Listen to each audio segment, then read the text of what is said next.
Welcome to the world of dark films. Films that scare, entice, and invite children into the underbelly of life as we know it.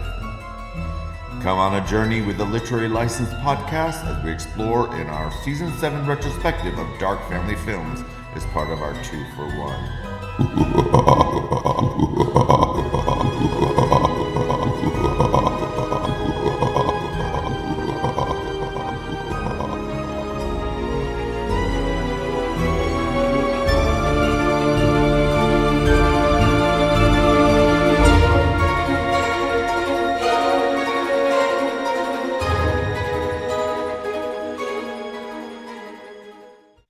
Welcome to Literary License Podcast, and as 2 for 1, we'll be discussing 2 movies by the director Morton DaCosta, and we'll be covering The Music Man and Island of Love. And before we get started, let's find out who's with us. We got Davide with us. Hello, Davide. Hi, everyone. We got Joe Randazzo with us. Hello, Joe. Hey, everyone. And Vicky Ray. Hello, Vicky. Hi, guys. And I'm your host, Keisha. And before we get started, let's find out what we've been up to. Starting with you, Davide. What are you been up to this week? First of all, I'm sorry for my voice, but I think I got a little bit sick.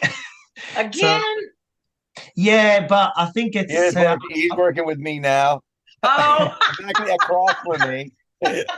No, so I think it's because I started working at the hospital, and then my brother told me, "Oh, you're gonna get sick at the hospital." I'm like, "No, come on, hospitals are the cleanest places you can they're find." getting those immuno shots. Yeah, to be honest, but I think it's normal. I mean, washing your hands and then cleaning and whatever. But you go from department to department, so it makes sense. I mean, but I'll be fine. But for now, it's just a little bit of I don't think it's a flu. I think it's just a cold. But besides that, I'm very happy. I love this job. I've been waiting for it. For you. I'm so happy, and people are so nice, and I love it. And then I've been catching up a bit of my usual Gnostic podcasts that I used to listen to. And then I've been watching The Incredibles from Disney. I love that movie.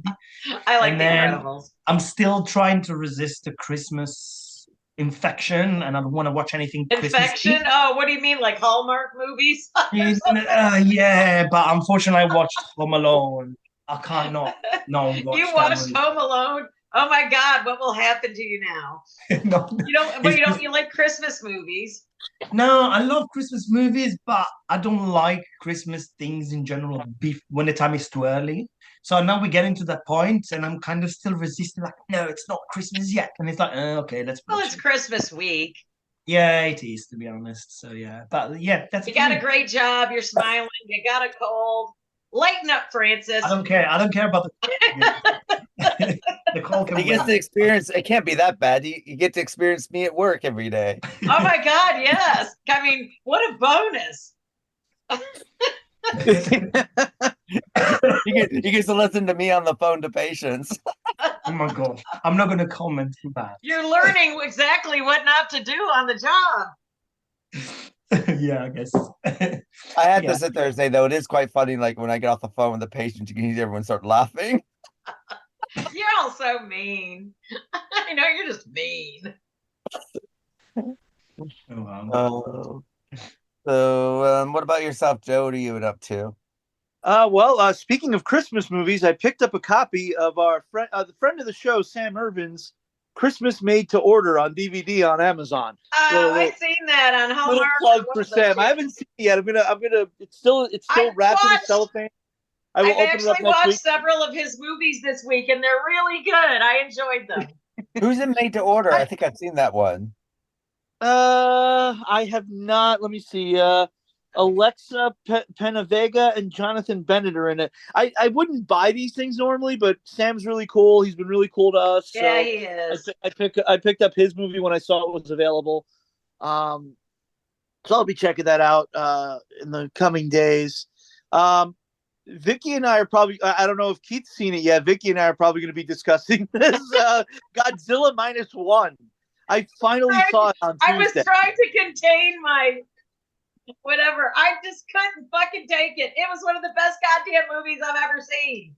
It's fantastic. It is absolutely fantastic. I did not think I would go into a Godzilla movie and end up crying. I know. What the absolutely fuck? Beautiful. The characters are absolutely Believable. wonderful. You connect with them. And the other thing that struck me is I found myself not reading the subtitles at one point because the movie is Me so too. damn visual that you don't need them. No, You I knew understand exactly what's what was going going on. on. You Without understand what's going looking. on without the subtitles. I mean, obviously the subtitles are going to help with, but you get so engrossed in the characters, you get so engrossed in the performances and everything, the acting done through the actors' faces, the visuals that are shown, everything is just so well put together. And there was talk that this movie was made for 15 million. The director apparently said, "I Less. wish I had 15 million." Less. Yeah, I saw So that. the director Like, apparently holy had even less shit. than that. This is just good filmmaking on It a is. very low budget. A filmmaker who knew he wasn't going to have a lot of money. So let's just do what we can with the resources we have. But the monster, the fucking monster. Godzilla Oh is terrifying in my this movie. God. It is absolutely terrifying in this movie. Like a year or two ago, Chad was on with us and he told us to check out Shin Godzilla because it's apparently That was good too. He told me it was fantastic. I was like, these are the original Godzilla, the Japanese version, Yep. Shin Godzilla, and this one are my top 3. Once this comes out on Blu-ray, maybe I'll watch all 3 again, like back to back to back, and see which one I like best of the 3. Well, the best part about it was the human interest story because it was so relatable how they portrayed these people after the war. I mean, Yeah, stuff exactly. I never thought about. You know, how their life was after we bombed them, what life was like after World War II for them.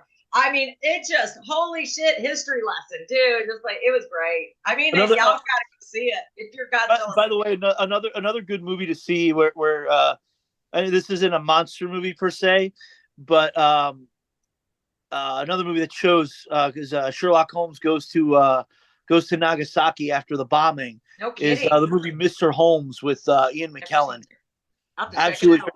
I went to see it. This is in the height of the Marvel stuff, and everyone's like, "Oh, everything's boring because it's all Marvel stuff. Yeah. Nothing original's coming out." And I go to this movie, and of course, I'm the only one in the theater.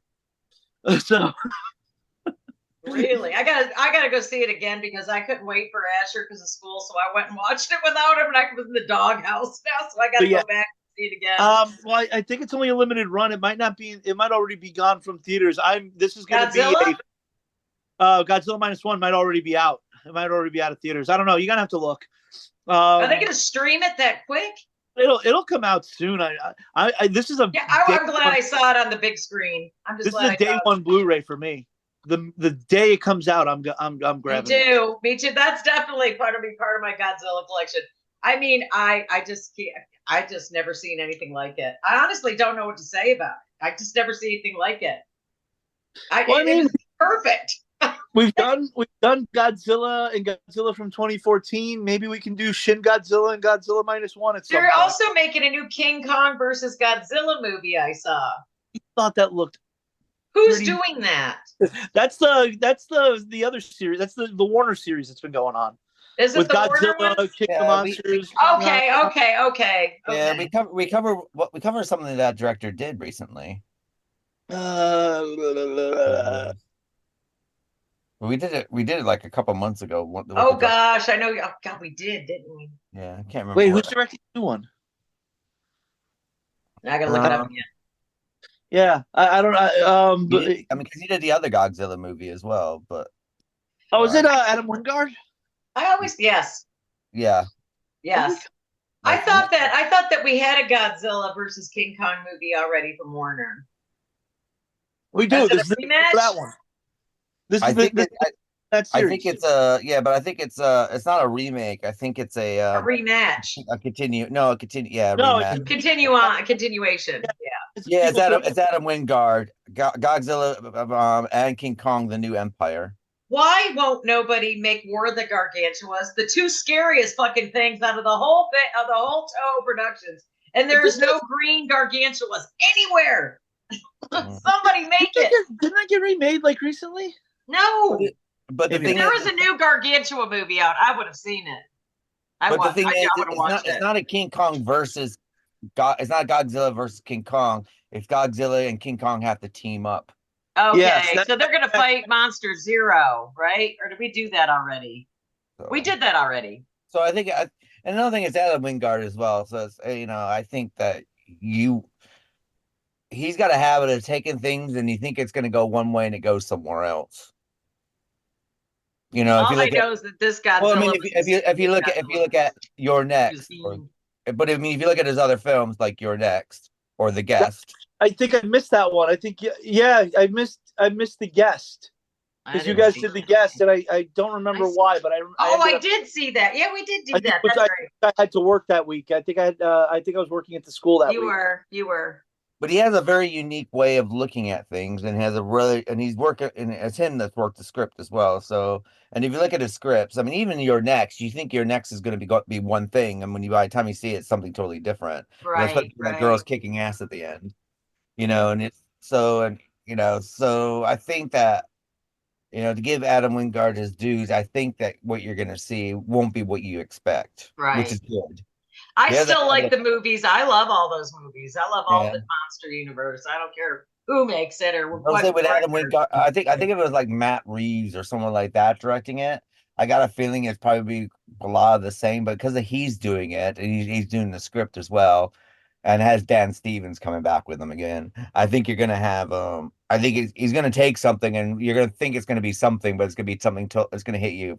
Monarch's kind of slow, but Joe, have you guys still been watching Monarch? I've only seen the first 2 episodes so far. I'll probably finish them up soon. I'm doing episode 6 today. I think with the new Godzilla and Kong MonsterVerse, the only one I didn't like was Godzilla King of the Monsters, which is the second Godzilla movie, and that's really only because it's shot so dark that I had a hard time. You can't see anything. What's going on? Yeah. That's the only one that I didn't like, and that's Michael Dougherty, the director. I thought it was my TV for some reason because it was so dark, and it's like, where is he? He's here. Where is he? He's big. He's 400 feet tall. By the way, Warner Brothers, Michael Dougherty went and made your Godzilla movie for you. Give him Trick or Treat 2, for fuck's sake. Give him the money he needs. Yeah. Get him to do his passion projects. He's doing all these movies for you. Just throw the guy a bone, and I'm sure it'll make you money. Yeah. Probably will. People are hungry for it. Did you see how the Godzilla is kicking ass? They've never seen numbers come in on a movie like this before in a long time. It's old school. It's the old word, positive in the mouth. That's what people want. Well, I know that the movie. Everybody go see it. I know the movie in the UK was supposed to go straight to video. Well, it's supposed to go straight to DVD and Blu-ray on the 18th of December. Definitely getting Blu-ray then. And they actually pulled the Blu-ray here because now they're releasing it at the cinema here on the 18th instead. It deserves a theatrical. You got to see it. You've got to see it. Really, really good. It's the best. The monster is scary. Godzilla is not understanding or caring about mankind in this one. He's just vilely evil. He's mean. That's all I can say. It's the meanest Godzilla, or the meanest looking Godzilla I've ever seen. He's just not even Godzilla 2000. He looked that bad. He's just bad. Yeah, it's this one in Shin Godzilla. He looks terrifying too. Shin Godzilla's really good too. That's such an underrated movie. Well, I don't know if it's kind of underseen. I feel like nobody's seen it. Nobody knows it's out there. Because it's those movies. People don't want to read the captions. I used to be one of those people until I realized what I was missing. I think you can see it dubbed. I think Shin Godzilla is available dubbed. I'd rather read it than listen to that cheesy voiceover shit. I think it depends. I mean, because with thank God for Netflix in a way, because Netflix has taken international things, and because they decided to spend money on dubbing, they did. Now they're starting to. So now you're starting to see like other films starting to have decent dubbing. It's not like, I mean, I remember like when we did cover the original Godzilla on our show, right? And I thought, okay, well, I didn't feel like, I was a bit tired. I was like, okay, well, I'm gonna watch the dub version, and it was god awful. It was so bad. I was like, okay, I had to stop it, start it over, and read the subtitles because I couldn't deal with it because it was really bad. Yeah. To me, it depends on the movie. Like an El Santo movie, I watch that dubbed because I know that there's not going to be anything like, groundbreaking. Well, yeah, I mean, like you said, though, when you're watching this is the first movie, one of the first that I actually sat there and it wasn't reading and knew what was going on, like you said. Yeah. You know, it's sort of like Train to Busan. I hardly read any of that either. I knew what was going on because fast action, you know. But you really got the characters are so worth getting vested in. And I'm not going to say, but I was so happy at the end. That's all I mean, there's one little issue that I have. That's that, you know, there's two scenes where, like, when you're looking at what's going on, it becomes kind of obvious what's about to happen. But it's still fine. It's good storytelling. It's solid storytelling. It is solid storytelling. That's what made it so successful, I think. And they're probably gonna have a second one. I bet you. I hope he brings back all the Toho production monsters. I am ready. God dang it! Bring them back. This is positive word of mouth is what's driving the box office of this movie. It's kind of like, 20, 30 years ago, you'd have a movie where, like, the first weekend it didn't do well, but you might have that one friend that saw it. That one friend's like, oh, that new movie, yeah, it's actually pretty good. You should go check it out. And then that weekend, you're gonna take your wife, boyfriend, girlfriend, whatever. Let's go see this movie because Jim says it's good. Oh my God, that actually is good. And you're gonna go tell your friends, oh, this is good. And that doesn't happen anymore because now it's all about getting that big box office pop the first weekend. Most of the times these movies suck. And by then it's like, well, we already got your money. It doesn't matter. That's right. This one is definitely worth every penny. Definitely go see this movie. Also, I've heard The Holdovers is great, and I haven't got a chance to see that yet. There's Oscar talk for Paul Giamatti for it, so I want to check it out. And it is the holiday season. It's a holiday movie, so. Which one is that? The Holdovers, the Paul Giamatti movie where he's a dean or a teacher who's I gotta go see it. My old mate stuck on campus with the kids that aren't going home to any families. So I've heard it's amazing. So I want to check that out. I heard good things about it. I've heard good things. I have tentative plans to see it Tuesday morning. Tuesdays are my only definite day off now, so that's it. Take it when you can, I guess. I gotta get my movies in on Tuesdays. And speaking of the holidays, tonight is the Joe Bob. As we're recording this, tonight is the Joe Bob Briggs holiday special, and it is the first episode of the show that I worked on as a researcher. Awesome! So yay! This is cool. I'll be watching it live tonight. I'll be on X tweeting along. Or I guess now that it's not called Twitter, I don't think it's called tweeting anymore. I keep calling it Twitter. I can't get used to X. I don't know why. But yeah, I'll be tweeting along with the show. So this is super cool. It's gonna be the first time. Well, I'm gonna have to get on my Twitter tonight. Fuck with you. Yes, do it. Oh, you can't watch it live, can you? Because you're doing the Amazon. I can. thing. I'll switch it. I gotta switch it over anyway. Okay. I'm revamping things. You'll be watching. You'll be Xing tonight. Sounds dirty, doesn't it? It sounds so dirty. Thanks, Elon. Sexting Joe on Twitter. Xing. Well, look at our Twitter feed. We have a lot of porn on our Twitter feed. I know. I get all these weird porn. People send me video, and it's just like, what the fuck? Well, do I come across as that kind of woman? I'm happy it's an open forum, but yeah. I have quite a few female friends who during the pandemic started OnlyFans, so I know a few people. There's a lot of porn on my feed now too, and a lot of porn people following me, and I mean also working with Trauma. I ended up working with a lot of porn stars. Yeah, there's a lot of them on there too. Nadia White and I follow each other on Twitter, and she's off doing her thing. So there's a lot. Me is join my OnlyFans and they'll have a video there. It's like, well, I've just seen everything that you're selling right there in your ads. It's a bit like going to a Hollywood movie and you watch the trailer beforehand, which you've pretty much just seen the whole movie. It's kind of like that. I don't need to go see the movie now. I know a few of you guys that listen to this probably know I have multiple jobs. I do the substitute teacher thing. I work on the last drive-in, and one of my jobs is working in a restaurant. Or actually, two of my jobs are working in a restaurant now. But I will. There was one time a couple of months ago where I was slammed. I don't even remember like what this woman looks like, but I was left a $5 bill as a tip with an OnlyFans account written on it. So I was just like curious. I was like, okay, well, let me go. I typed it in and I go and look, and $5 to join. I'm like, well, I'm not giving you back your tip. I get a lot of that on Instagram. I'll just hit after hit. Are you sure? Are you sure it was the £5 tip, or was she asking you to guest star? Yeah. that was your guest star fee. $5 to guest star. I guess those girls and guys make a lot of money on those for fans only. So.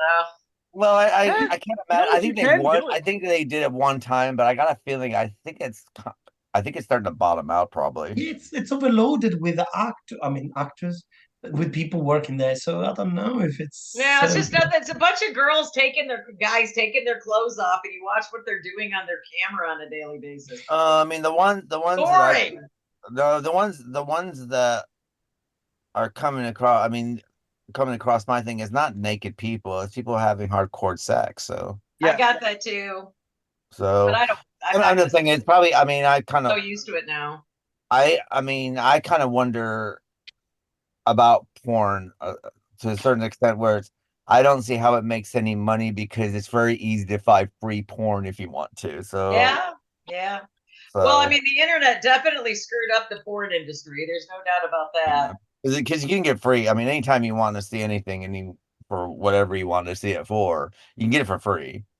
Yeah. You don't need that. Do people even? I don't know. I don't know anyone that pays for porn now. I don't. Well, I don't does anybody even make those movies anymore? Like hardcore porn? Well, I don't see how. Well, I mean, most of these companies are online companies now, anyway. But I don't see how they make money. The only thing I could sit there and think that, from a porn point of view, that probably does make money would probably be camera porn, basically, where people could dial in, carry on a conversation, and you pay them so much to do whatever you want them to do. Right. I can see that doing it, but as far as the porn movie is concerned, I can't see how. There's got to be a lot of money in that now. I mean, we're not getting like 35 millimeter film for porn anymore. That's the good old days, like the 70s and early 80s, when it was epically artistic. In the 90s, Joe D'Amato was making those, but you're not getting that anymore because there's definitely no money for that anymore. I'm assuming the porn actresses now are probably not paid as much as they used to. I mean, you know what? A lot of them are taking it back anyway, so they're no longer under studios. There's no other thing as studios. What they are now is they're in control. The porn actors are in control anyway now, so they're not. So that way they're not made to do what they don't want to do. Right. You know, because now, I mean, I know there's quite a few porn actors now that basically when they do porn and they release it themselves, you know, it's like, you know, they already know what they want to do and what they don't. It cuts out the middleman and they get to keep their money. Well, it also stops people being you know, pushed into something they don't want to do, or to be, you know, or some misogynistic producer blackmailing them or all this other stuff, so they get control of the content that they're in, which is good thing, really, because I mean there was a lot of abuse going on in porn for a while. Oh God, yeah. I was watching a documentary about, and it just listed all these porn stars, and they all died from drugs or being killed or something bad. Just boom, boom, boom. A lot of them did not meet a happy end. A lot of them back in the day. The actual porn stars. But I also think that back in the day, though, I mean, there was, if it was something that you did, it's something you had to keep quiet about, and then you had to be embarrassed about. It could affect your life. It could affect everyone around you. It could affect your family. Everybody's dirty little secret back in the day. But now, people are celebrated for the porn. You know, if they're doing. I can care less. I mean, I just think as a movie, it's not my cup of tea. I mean, look at Tracy. Look at Tracy Lords. Tracy Lords became a star because of it. Oh God, yeah. I think that Diana Prince. Yeah. She, you know, I accidentally. I was Googling her. Porn star for what, like 15 years? I was Googling her, and by accident, Pornhub just shows up on my screen, and there she is. I was looking for her, you know, what she had done, and the video is on my freaking screen. It doesn't. I mean, that's. Oh, you didn't know she was a porn star? I did, but I didn't expect to see her movie blast across my screen when I clicked on the link. Yeah, but I mean, And I'm just like, but oh I my think that's a God. good. I mean, I think that's a good thing because I think that's a healthy way of looking at people who perform in porn movies and stuff like that. I don't think nothing less of somebody that does that. Yeah, but I'm saying it shows you how far we've all moved on, though, as far as society She's, It's goes. just she's never sex. It's been really away no from. biggie. She's open about it on her Twitter. She will Yeah, straight she up say, is. she has said that it's cost her some opportunities though. Like Funko Pop did a Joe Bob toy, but they won't do one of her because of her background in porn. Oh, for crying out loud. Fuck you. What do you? But then again, if enough people wrote to them and said that they would, Exactly. where is it? They would produce one because at the end of the day, it's about where if the people are willing to spend their money, they'll do one. I was just looking her up that day because I saw that she was being bullied. It's been a little bit since I did that, but she was getting really bullied hard on Twitter for a while. I mean, it's still happening. The bullying. Is she being bullied by men? No, she's probably being bullied by women, I imagine. Ugly bitches with blue hair most of the time. I noticed. Yeah, I find it's a lot of guys mostly. Like just guys that can't get somebody as pretty as her, as you know, they just can't. I mean, it's the hater club, is what it is. And then you have those that really are upset about porn. So, like the porn star Riley Reid. I remember there was an article a couple months ago about her. About ex-boyfriends like treating her badly because she was in porn, and I remember looking underneath it, and it's like all these guys go, "Well, yeah, duh. What'd you expect would happen? What you think you're gonna find normal guys?" Like, dude, what do you get? Like, if you can't handle the fact that the girl you're gonna date is a star, then don't date a porn star. It's a job. It's a damn good paying job, too. I mean, I think it's got to be. I mean, you got to be a kind of a special person to be able to be a porn star. I'm talking about a working porn. I'm not talking about. You probably got to have a thick skin, you know. We're talking about a working porn star because at the end of the day, when you're thinking of the fact that what they have to do in their job, you got to be pretty. You got to be pretty comfortable in your own skin and pretty uninhibited. And I know. I mean, and that's a very small, minute part of the society that would be that comfortable, and but that has nothing to say about her. It has to say about the person, really. And anyone that's married to a porn star is quite happy about them, working in that field. My hat's off to you, because I don't know if I'd be able to do it. I think I'd have a jealousy strike, or I would have an insecurity, something insecure about myself, or which. That's the thing I'm saying is if you don't think you're the kind of person that can handle that, then don't date one. Don't date her and then mistreat her. Precisely. I also think though they used to have live sex shows here in Soho, back when Soho was Soho, before the new Disney-fied gayness of Soho as it's become now. But and they had like this live sex act where this couple just have sex. And I always kind of wonder how that worked, because I think there's like, it's like, what, I'm working 9 to 5 and I get like a coffee break at 11 because I'm about to go, oh, so it's like, okay, we'll be back. Okay, coffee time. And they go, are you ready? Yeah, we're ready. Back to work. Let's go back. Because the sex couple will work like 8 hours a day. I mean, and they had different sex couples, but they'd be a live show that you pay your ticket thing, and the thing would come up and you watch them have sex and the thing would go down. But I always kind of wondered how that worked, and it's like, because they weren't like married. I don't know if they were. I don't know what their backstories were. But I just thought to myself, like, God, and then I thought, God, if you're doing that, get boring. Well, I thought to myself, like, if you're doing that all day, when you go home, do you really want? It's not like taking your work home with you. Do you want to be doing that? So I always kind of wondered about that. But then again, I wonder if I did porn, if I had a career in porn, I don't know. I mean, I just kind of wonder what, as far as relationship wise goes, what would my thoughts be about intimacy when I got home? Because I'm doing that during the day. Do I really want to do that? Well, I guess it would just be work, and then if you had your main squeeze at home, it wouldn't be work, and you're genuinely having sex with the person you love. Well, it was, to me, it's like a straight guy who's a gynecologist. If you're looking at it all day, do you really want to look at it? I've often wondered that too. How could you look at that all day long and go home and want to hit it? I don't understand. Yeah, so that's what I'm saying. So that's what I always think about. And it's nothing against them. I'm just kind of try to get my head around it a little bit. So How do we get into this topic? I don't know. I don't know how we get into any of these Godzilla topics. -1 and We talking just about started talking about something. we talking about Twitter and how Twitter has a lot OnlyFans. Oh, the poor. Oh, that's how, yeah. Okay. I was talking about, I'll be on Twitter tonight tweeting along with the show. Yeah, Xing. You'll be Xing. Xing along with the show. That's how it happened. I was like, well, the fuck did we get to porn? And on that note, what about yourself, Vix? What have you been up to? Not a whole lot. We're just getting ready for Christmas. Like we already talked about Godzilla. Go see it. It's worth it. Yeah. I just been, like I said, I started watching some of Sam's Hallmark movies because I didn't get a chance to really check out his work. He's actually quite good at his Hallmark movies. I like his Christmas stories. Not doing too much. Gotta go take Asher to do the lights and all that other stuff. Gotta take him to see Godzilla because I went without him. But we're just having a kind of chill couple of weeks. We're just not really doing much. I just been watching my scary shows, the usual. And then when I'm not watching little scary shows, I put back Little House on the Prairie. I kind of bipolar during the holidays. So yeah, that's it. What about you guys? I've watched we went to go see Wonka. Oh, I forgot about that. How is it? The cast is really good.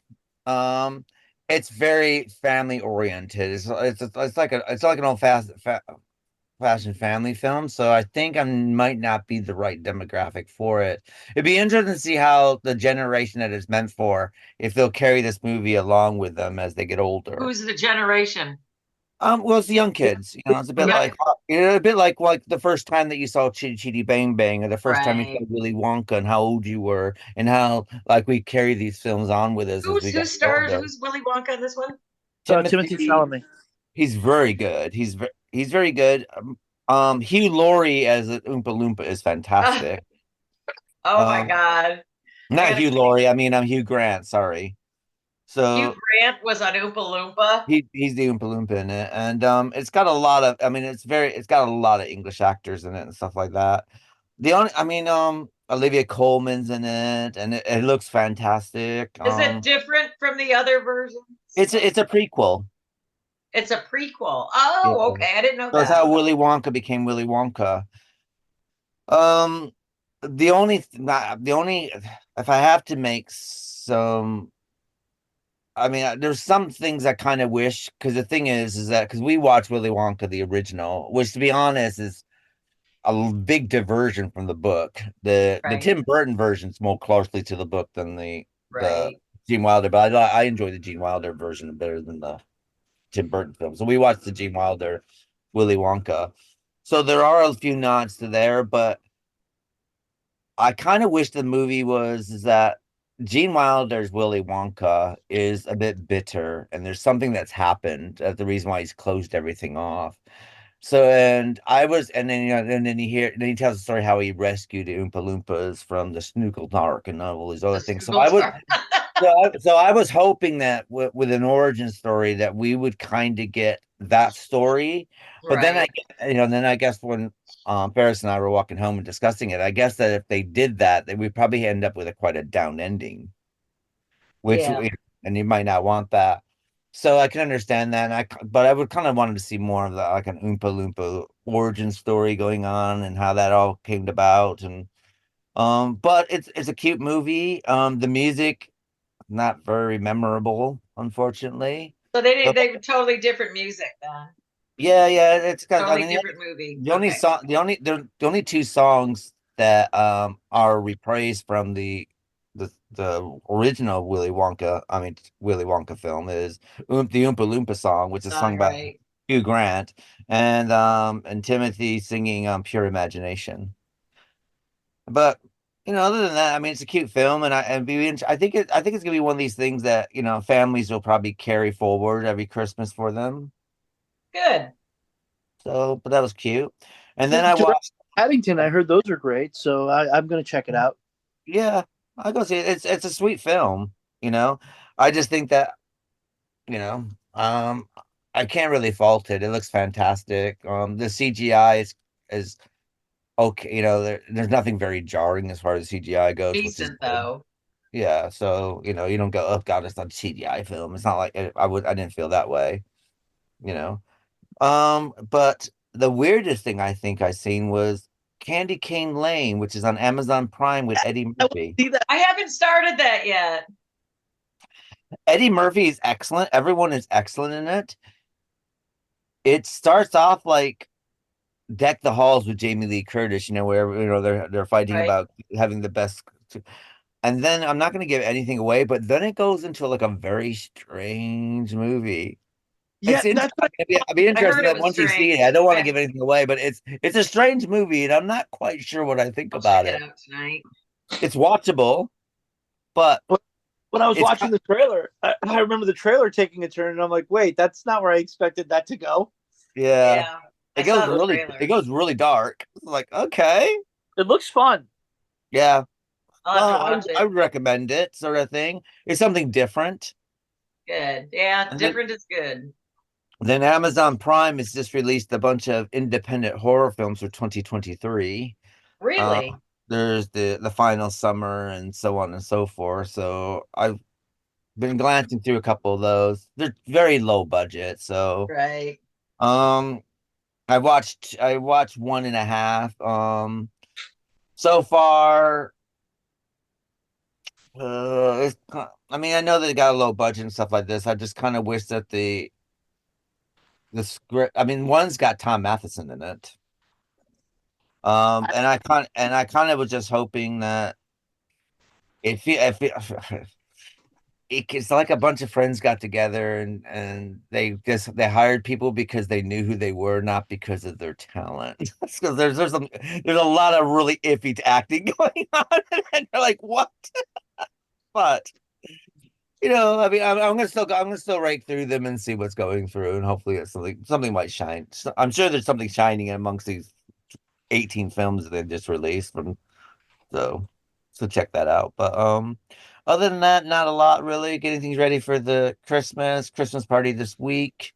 Well, Thursday next week, and then off for Christmas, and then go back to work for 2 weeks, and then start the move. So that's about it, really. Sorting all that out.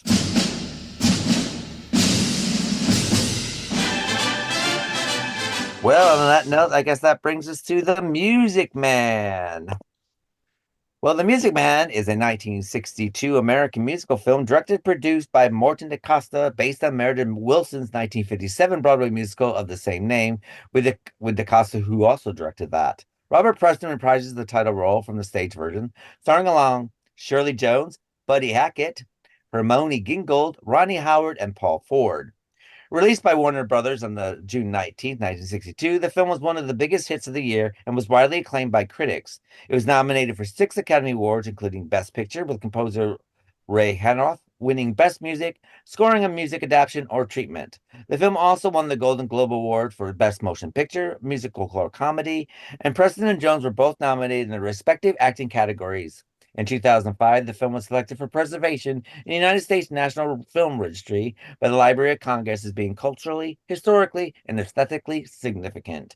What we're going to do is cut to the trailer of The Music Man and be right back. Folks, listen. May I have your attention, please? Attention, please. I can handle your troubled friend. Now you know I can. Oh, yes, I can. Please observe me if you will. I'm Professor Harold Hill, and I'm speaking of a big fat picture, The Music Man. I say Broadway's biggest long-run hit is coming right here to your screen. Yes, Professor Harold Hill's on hand. Now for a peek at The Music Man. Not a big peek, just a little peek at the wonders that await you in Technicolor. Are you out there? And you, and you.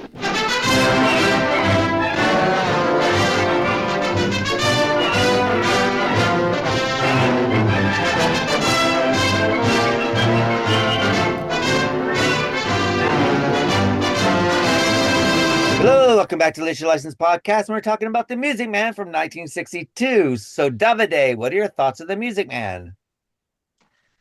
I think it was quite a funny movie. I quite liked it. I gotta say, obviously, it was educational as well. I found some education stuff. I always have to find some. Well, it was like a mix of like a beautiful real life story with something what I like to call like the near impossible love fairy tale. So I grew up with fairy tales. When I see like love fairy tales, I'm like, oh my god, this is amazing.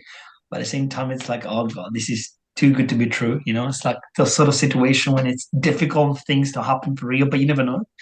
I love the education side of the story. That when it comes to tells you, well, it's education is teaches you how not to be gullible. In fact, the woman in the library was the character in the story who was not gullible and falling for the guy, if that makes sense. Although she fell for the guy eventually. But also kind of teaching people that kind of dreams can come true if you try and open up, because obviously, the woman and the guy, they were kind of helping each other somehow, but because they were opening up to each other. But yeah, it was also funny. I found I think it was the mayor wife woman hating the Persian book and telling the librarian woman, like, just keep your dirty book away from my daughter. I don't know if you remember that scene. It was quite hilarious. I quite liked it. Kind of reminded me a bit of that. I mean, I always make comparison to things I've watched in the past. It kind of reminded me of like a Buffy musical episode, because it felt like people just jumping on the street and start dancing and singing, and it was funny. Plus, one thing I've noticed, the music and the singing was very particular. I don't think I've seen anything like that. In the certain scene, maybe not all of them, certain songs, it felt like the music and the singing imitated sounds. I don't know if so, for example, on the trains, men were singing with a certain rhythm that reminded you of the movement. Oh, the salesman. The salesman. I had to turn that off for a few minutes because I was really stoned when that came on, and I was laughing so hard that I had to turn it off and wait an hour and come back and start the movie. Harold Hill. I've never watched the Music Man High before, and I was just laughing my ass off at the guy, the salesman. Yeah. It kind of at the beginning, I thought like, okay, this is like, oh my god, this is anxious. They kept going on and on. I'm like, oh, it looks like the train. And then later on, obviously, you have the scene with the piano and the mother and the daughter talking. And I love the fact that the mother is like, she's supposed to teach the daughter, don't talk to strangers. She's like, no, go and talk to the stranger. You need to get married. And then she's like, no thanks. That was hilarious. Oh, even the gossipy women, that they look like chicken talking to each other. That was the whole point. Yeah, pick a little, keep talking a little more. I don't think I've ever seen anything like it in a movie. But again, there's a lot of movies I still need to watch, so I don't know. But I love the quartets. Well, not really quartet. Was it quartet? Yeah, So the Barbara Yeah, there was Streisand. quartet. It What were they reminded singing? me. What was that word they were saying? I can't remember now. I don't know. What was that word you made him saying? Oh my god, I can't remember now. Okay. But they reminded me. I don't know if you. I was obsessed. There was a period in my life when I was obsessed with a singing group called the Manhattan Transfer. I don't know if you. I ever heard of them. remember them. They were actually pretty damn good. I liked them. I remember. I used to when I was in that when I used to do singing in a choir in high school. We used to listen to the Manhattan Transfer and sing I their music. remember them. So That's kind of wild. I didn't know reminded me anybody not ever to do heard that. of them. You're the first person in 50 years that told me they known who the Manhattan Transfer. No. I mean, it was the only period in my life. Showing my age.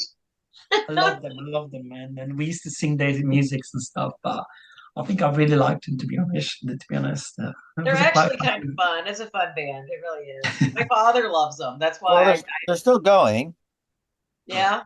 Well, the Manhattan They're on Transfer. tour they're on tour in America at the moment. No way. Aaron Paul died, the older guy, the bald guy. He died. But they replaced him. But the rest of them are still going. Because I saw them in concert when I was in Tulsa back in the 80s. I have Oh, no wow. idea. Joe's going, who the fuck are they talking about? No, but That's to me, exactly my I think thought. it's just I think it's just casual that I know them. But then Offbeat of Avenue was my big discovery. In the 80s, the Manhattan Transfers did a song called Twilight Zone, Twilight Toned, but for based Oh on yes, the yes, Twilight yes. Zone. They had a #1 hit with the remake of Boy from New York City in the 80s. They used to win Grammys every single year for best jazz album of the year. They did Ray's Rock House and I'm not surprised. well, you probably know dum dum do do do bum ba da da dum Jones on. Yep. So That Nope, that was doesn't their sound prop- that, at all. that's probably what brought them. But Javaji. It was called Javaji. they used to do movies with they did a movie that was directed by Danny Elfman as well, which is kind of strange. It was a strange movie with Oingo Boingo. No So, kidding. I yeah. always learn something new every week with you guys. That's why I Yeah. like it. So Yeah, I mean, this is all new to what me. I like about Music Man is that, well, first of all, it's written by Burgess Meredith. I mean, Burgess Meredith. It's like, what are you talking about? I was like, wait a second, what? I didn't know Burgess nothing weird. Meredith wrote a screenplay. He No, I directed mean, for a while it's too. Meredith Willson. Sorry, Meredith Willson also wrote The Unsinkable Molly Brown as well. Right. But another thing, I mean, you hear a Meredith Willson song every single year anyway around this Right. time. Because he wrote "It's Beginning to Look a Lot Like Christmas." He wrote that. So, but what I like about the Music Man in general anyway is that normally what you have in a Hollywood musical is that basically you watch this Hollywood musical and then you have these dance numbers or these chorus numbers come up and all these people that you've never fucking seen in the whole movie just pop up out of nowhere. Here, what Morton DaCosta did with this film is that all these people you see in every single scene. All these dancers that show up are in every single scene that you see. Whenever you see all the townspeople, they're all there. And he utilizes all of them all the time. I mean, Margaret Wicks is in every single scene. Hermione Gingold's, she's there. You see Shirley Jones actually in the chorus dancing sequences. And that's what that's what I quite like about this She movie. was actually hiding a pregnancy during this. Yeah, she's pregnant Patrick Cassidy. She's pregnant for, wasn't she? And that's what I quite like, and I like even like in the Shapoopy number with Buddy Hackett. I mean, the thing is that they cast Buddy Hackett, who they had, because the thing is he's supposed to be from Iowa, so what they did is they changed the storyline to make him from Brooklyn. Oh, okay. And so Ono, and Buddy Hackett goes to Ono White, and there's a good documentary about the making of it. He goes to Ono White, and he goes, I can't fucking dance, Ono, I can't fucking dance. And Ono goes, show me what you can do. And he goes, okay. Then she goes, go, can you do this? Can you do that? She goes, fine. She goes, leave it with me. I'll be back for the week. And when she came back to him, he goes, she took all his characteristics and turned it into the dance to Poopy, and so that's why when you see him dancing and stuff like that in there, that's why he looks like he can dance, because she did that. And I like the way that they were able to incorporate certain things in there. I mean, a lot of the original Broadway cast is in there. Perk Kelton's in there, or Marion's mother. She's original to the show. Paul Ford is always brilliant. And Paul Ford from all the Rudolph the Red-Nosed Reindeer. He provides the voices in that. Santa Claus is Coming to Town. Frosty the Snowman. He provides the voices for those animated cartoons that we grew up in during Christmas in America. So, but I mean, I think The Music Man is a stellar movie. I can't fault. So do I. I can't find nothing wrong with it.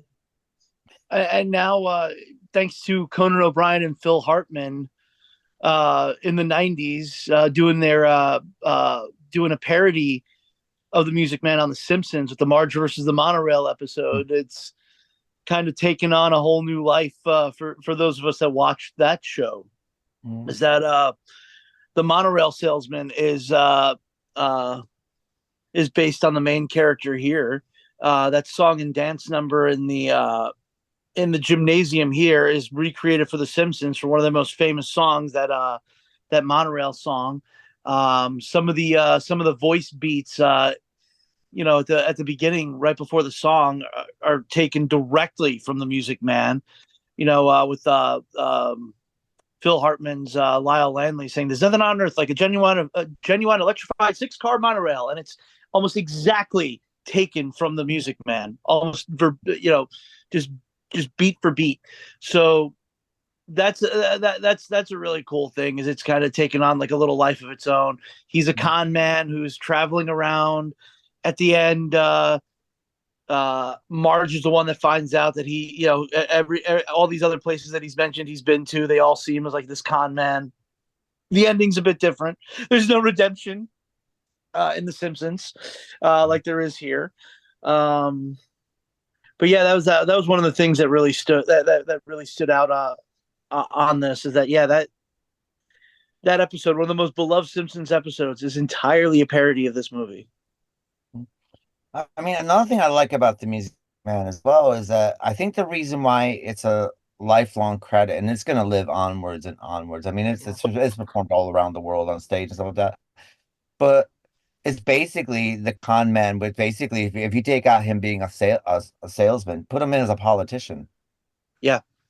We got trouble. We got trouble in our country, right here in our country. The capital T. That's Then that stands for fool. Whether it's like immigration or crime or sex or television or films or horror films or whatever you want to throw at it. This is what we're fed. And of course, what happens is then all of a sudden it's like it brings up a friend and everyone's going, "Yes, I agree with you," without looking like, "Oh, actually, he's just using." Well, they hated salesmen, didn't they? Yeah, but what I'm saying, but he's also a politician. If you look at that thing, absolutely. That's what politics is today. It's basically that thing. It's a politician, whether they're running for the state or for president or prime minister, they come in, or a political party comes in and goes, "We got trouble, folks. Our trouble is this, and this is why we have trouble, is because of blah blah." Every day. And then get everyone worked up in a frenzy. And the next thing you know, it's like, "Ew, vote for us because we're gonna solve this problem." And it's like, and it's always like something that's it's always something that, even though it doesn't really matter in our lives what they're talking about, but they turn it into like, all of a sudden now this matters in our lives, because the things that do matter in our lives is as long as you can work and eat and pay your bills and stuff like this. But they'll come up with this other stuff, and you're like, what? I remember we had it over here. We had it over here in the 90s and the 2000s, where there's a pedophile in every corner. There's a pedophile in every corner. It's like, and everything got, so now what we have is, now we have this thing, here we are 20 years later, and we have fat children because everyone's so afraid to let their children go out to play. Yeah, kids like that, because they will not get off of their tablets and out from. No, it's not. But what I'm saying is that in this country they brought everyone to such a frenzy that they were afraid to go out. Well, the kids don't. You did have like the Yorkshire Ripper and all them other fucktards. Yorkshire Ripper that went after prostitutes in the 70s. It's totally different. I'm just saying, you've had your share of killers and crazies. No. I mean, no. The thing is, I mean, as far as pedophile cases are concerned, 99% of them are family, friends, and people you know. Oh, absolutely. 1%. So basically. Yeah. So them going outside, and what I'm saying is that they created this frenzy sort of thing. So basically, parents are afraid for their children to go walk to school. They're afraid for their kids to go outside and play. They're afraid for all this stuff. And this is before tablets, and of course, this fear is still going on now, and it's created this frenzy, and the government created that frenzy. Another thing is basically this newspaper article created this frenzy about inoculating your children in this country, with saying that MMR creates autism. Well, now we found out 2 years later is that he lied. The whole thing was a lie. And so we got, so it created this frenzy. It's like, oh, we got problems here. This is this. And so now parents don't inoculate their children. So in our country at the moment, because people no longer inoculate because they're afraid of it, we now have polio in the UK, whooping cough, scarlet fever, German measles, and our kid's got polio and he just died from polio. In our country, people don't trust the government or the medical community anymore because of COVID. I won't get flu shot anymore.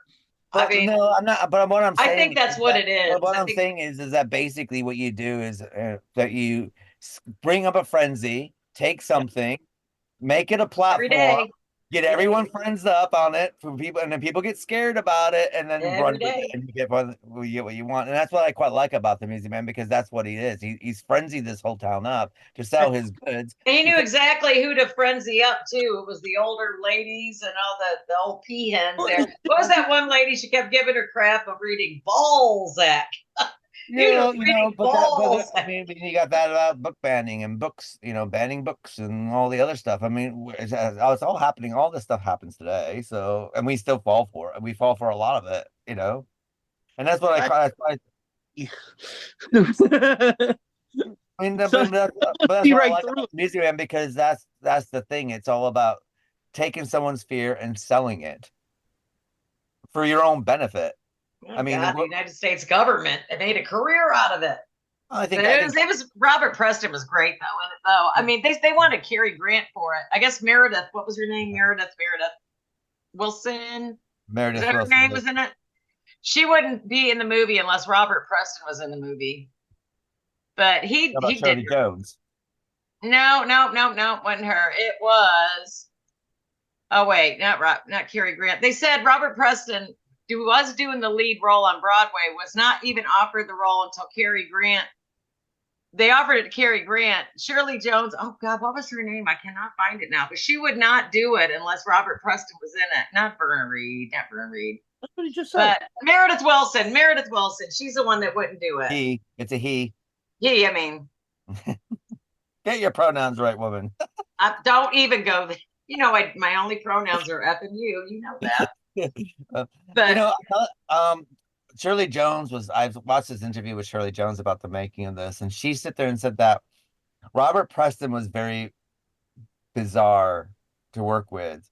And really bizarre in a good way, because she said that he's different. No, she's what made him bizarre. She said when you got trouble. The thing is that they had to film that quite a few times. Really? Well, that was a hard scene though. If you think because they get different angles. But she said every time he did it, and he did it live each time, and he would hit exact points every single time. And then she goes, I know for a fact we did it more than 75 times. What do you mean exact point? Basically, he stepped on this note here. He had to step on that note there. He had to be here, had to point there on certain notes and everything like that. And every single time he was picture perfect. So so they didn't have to cut around anything of his. And she said that you can see every single cut, and he's perfect at every single cut. Just that they had to do it that many times to get the crowd scenes in and be able to get the different angles, because they filmed everything with one camera. She's saying, because I didn't know that 75 takes. Well, there's 75 takes, so they can have 75 different angles. Because Morton DaCosta didn't know which take he wanted to use and what cut he wanted to use, while he was putting it together for the editors. But for him to sit there and hit it 75 times, picture perfect, spot on spot. He never sung before this movie though. He never did musicals. This was his first musical. This is the first time he ever sang. That's what acting for film is, though, is making sure that you get the block. About a good chunk of it is making sure you get the blocking right, and you get the same performance, or you give the same performance almost every time, so that it's easier to edit and easier to make everything work. So yeah, it shows his dedication. I mean, he came over from the Broadway show, right? So he knew his stuff. Yeah, which is fantastic. And I think in a way, Robert Preston's, I don't think whoever does this role, and I've seen Matthew Broderick did it, and I've seen clips of Will and Grace guy do it, and I've seen Hugh Jackman do it, and I've seen other people do it. And because Robert Preston's so perfect in this role, I think he's kind of ruined it for other people in a way. I think you're right too. I don't really think I can see anybody else doing it.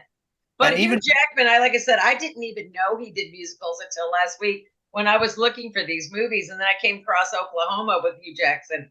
I had no knowledge of that. Hugh Jackman's Oklahoma, if you get a chance to watch it, is the most fantastic thing you ever watched. That Oklahoma was great. I watched it on Max the other day. Wasn't he also in Les Miserables movie that came out a couple years back? Yeah, he did that one. He's the only one that could sing in that movie, so... I didn't know he was so talented. I just thought he was a badass. He was on Broadway. He played Peter Allen in The Boys from Oz. And he was a lot of tough guy actors were song and dance guys. But I knew about his tough stuff, but I never knew about this. Yeah, the other one, Cagney, was a huge song and dance guy. Right. Well, he goes without saying. Christopher Walken started off in musicals. Walken also. I didn't know he was in musicals. Do you know who the original Danny Zuko in Grease was? In London, Richard Gere. No, Richard Gere was the original Zuko. Can he sing? Yeah. Do you know who the original Rizzo? The first Rizzo in the history of the world is? Adrian Barbeau.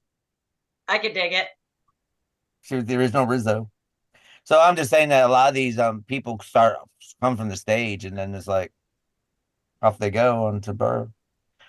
I mean, for me, another thing is Music Man is there's a couple films that I find are better than the stage show. And it's Music Man, well, three: Music Man, Sound of Music, and West Side Story. And for some reason, the way that because there are slight differences in the stage show, the songs are in different places and so on and so forth. But for some reason, for whenever I see the movies of these and then I see the musical stage show, it's the only time I know that I find them film a lot better than the stage show. I don't know. I saw the both, but like I said, my daughter took me to see the Music Man at the Dallas Theater, one of the theaters here, and I had a great time. It was really well done. Of course, they don't have the bells and whistles that the bigger companies have, but they did a good job. Yeah. Oh, it's a good show, but for some reason, I think it's. But I kept thinking Robert Preston. I think it's because there are songs that are moved around in the film that are in different and are a different position in a stage show. For some reason, same thing with West Side Story. I mean, you see West Side Story, America is not the females, it's just the females. There's no men in America on stage in the West Side Story, for instance. Right. Here, I mean, if you look at here, there are a bunch of songs that are moved around and stuff like that. But for some reason, the movie flows better than the stage show, which I think is branding. And another interesting thing is that song "Good Night, My Someone" and 76 Trombones. They're both the same song. Yeah, I noticed that. It's a different time signature. One's in 3/4 time. The other one's in 6/8 time. I noticed that. The same notes. Yeah, exact same notes, actually. Same song. So it's just an enjoyable musical. It's great for Christmas time. It's like one of those. I was just like one of those highly vibrational things. Doesn't drag you down. Great storytelling. Great music. I mean, it's all done so well. There's really no downside to it, at least for me, anyway. It's got little Ronny Howard. I was just about to bring him up. Which Marion Ross actually made a reference to him on Happy Days, saying that Opie, that he looked like, the little boy from the Music Man. She was talking about Ron Howard. So yeah, they kind of threw a few things in there. I mean, who would have thought he'd become one of the biggest directors of all time? No shit. I mean, we were watching him on Andy Griffith's. I don't remember the show when it first came out, but I know it was on. And he was little Opie. I'd have never thought little Opie grow up to be a huge, dynamo director. He grew up to be Richie Cunningham, and then, Ron Howard did a couple of movies with Shirley Jones when he was younger as well. I mean, there's like 3 or 4 movies he did with Shirley Jones, which is kind of bizarre. Did a lot of stuff, actually, but I just never thought he was going to grow up to be Ron Howard, Well, I thought he was Opie, not Ron Howard, So, but I mean, I remember seeing, I've seen a couple. I mean, I'm a Shirley Jones fan anyway. I love her too. I always have. Ever since the Partridge Family. I mean, the Partridge Family. I think so relatable. The 70s, people would have never understood. People don't understand plaid bell bottoms. But I mean, he was in like 3 movies with Shirley Jones after The Music Man. So like The Courtship of Eddie's Father and Village of the Giants, and it's like, oh, I always kind of wonder if those, because I don't hear too much about the 2 of them, but I kind of wonder if they really hit it off or something. Because it's kind of weird to have them. Like, I'm just saying, it's quite weird that he did 3 movies back to back with her. Well, that's like Sharon Stone. She kind of helped Leo DiCaprio's career around because she really liked him a lot, and she wanted him in Quick of the Dead, and she had to have Leo DiCaprio in that movie. She just really liked him. Some actresses take them under their wing, I guess. It happens. I mean, Ron Howard was quite a big star in this at this point anyway, and Shirley Jones as a little boy. Yeah, well, he was. I mean, he was. When did Mayberry start? When was that? 1950s. Was it in the 50s? Yeah, he would like 50s. So what is he? In his 60s? For 10 years, didn't it? How old is he now? God, he's like 60 or 70. His 70s, gotta be the 70s by now. I gotta look it up. Probably pushing 80 if you think about it, because the Andy Griffith Show was almost 70 years ago. Andy Griffith Show ran from 1960 to 1968. Okay, 60. Okay, so all right, it was 60 years ago. So yeah, he's got to be in his mid to late 70s at least. He's 10 years older than me. He's so 69. Yep, he's 69. And he's from Duncan, Oklahoma. I do have to sit there and say he's better looking than his brother. So. Oh, don't be unkind. Oh, poor Clint. I know, Levi. He's probably such a nice man, and he really actually does do well in his horror movies. So and everything. Well, that's what they're saying. He showed up everywhere.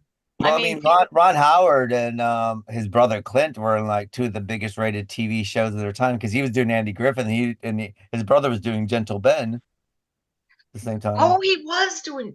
He's a little boy in Gentle Ben, yeah. So. I totally forgot about Gentle Ben. Oh my god, that fucking shit we used to watch back then. But the great thing is, as long as Ronny Howard's directing, Clint will always be working. He's in all his brother's movies, but he's become a bit of a cult persona himself. So yeah, he has. Yeah. Yes, he definitely has. I love seeing how he's like Ted Raimi. Yeah. You know, Ted Raimi and Clint Howard, they both just show up random. And Sean Gunn now. Sean Gunn shows up in all his brother's movies. Yeah, I quite like that actually. I mean, I like seeing. I think it's kind of cool. Show up. Well, in all these cases, they never go, "Hey, my brother's going to be the star of the movie." The brother always has a supporting role somewhere, which I'm fine with because I don't think I don't know. I'm Clint Howard. Because I don't know if he can lead a movie. The Ice Cream Man is pretty iconic. Yes. I mean, I have to sit there and say I wish M. Night had a brother, so M. Night's brother could do the roles that he's putting himself in his own movies. Uh-oh. I don't know. I mean, it's just a good. Can you get hello? Great musical score though. Yeah. So, but I just completely lost you guys for a minute. I can see you moving and speaking. Well, I guess what we should do is maybe rate the Music Man. So, Vicky, how many stars would you give the Music Man? I'm definitely going to give it 5 Robert Prestons. You can't go wrong with this, man. I mean, even if you don't like musicals, you'll like it. I mean, it's catchy, and you do know some of the songs. I guarantee you know some of the songs because it's stuff we probably did in school. We were little, But it's definitely worth a 5. It's just a beautiful movie. What about yourself, Davide? How many stars do you give it? I really like the movie. I wouldn't put it on the top of the top, but I still like it. So I'll give it a 4 out of 5. And what about yourself, Joe? 5. It's iconic. It's beautifully shot, beautifully made, pretty pitch perfect. I would have to go 5 for this one. I'm going to give it a solid 5, and there's a lot of reasons for the solid 5. It's Shirley Jones is brilliant, Robert Preston's brilliant, and I love a movie that highlights all the character actors and all the character. Oh, the character actors all the way through.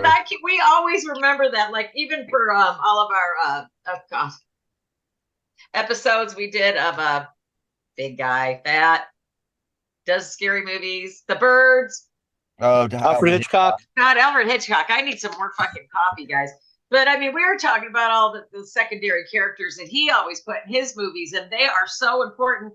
And I don't know if anybody even represents secondary characters like they used to back in the day. But I mean, like the old lady was mad about, she wanted to burn books, she was upset about balls. I love Hermione Gingold is fantastic though. Everything she does was, I mean, she did Stephen Sondheim's A Little Night Music, and she was, if you see the clips of her on stage doing that, she's fucking brilliant. She was like in her Gigi. She's in Gigi.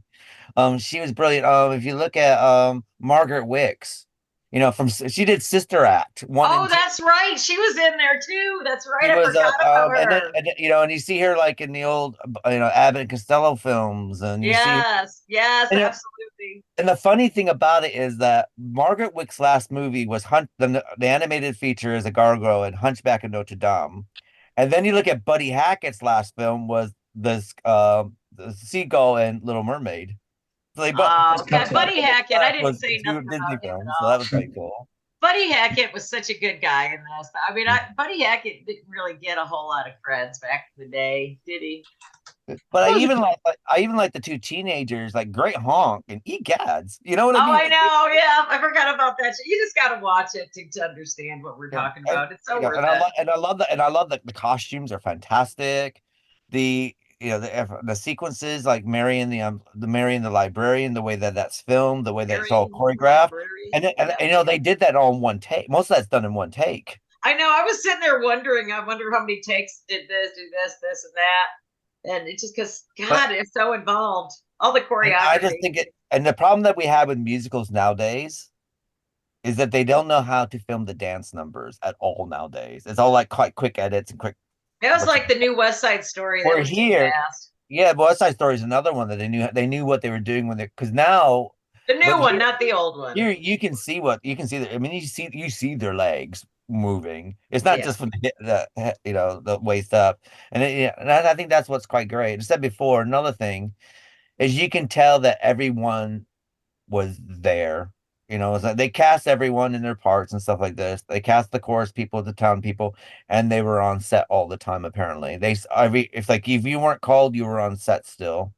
And I think that's what this film kind of has. It has that sense of community. It's Does like Robert Preston just show. continually play the scumbag that always wants to? He eventually comes out on top. He always plays some form of scumbag.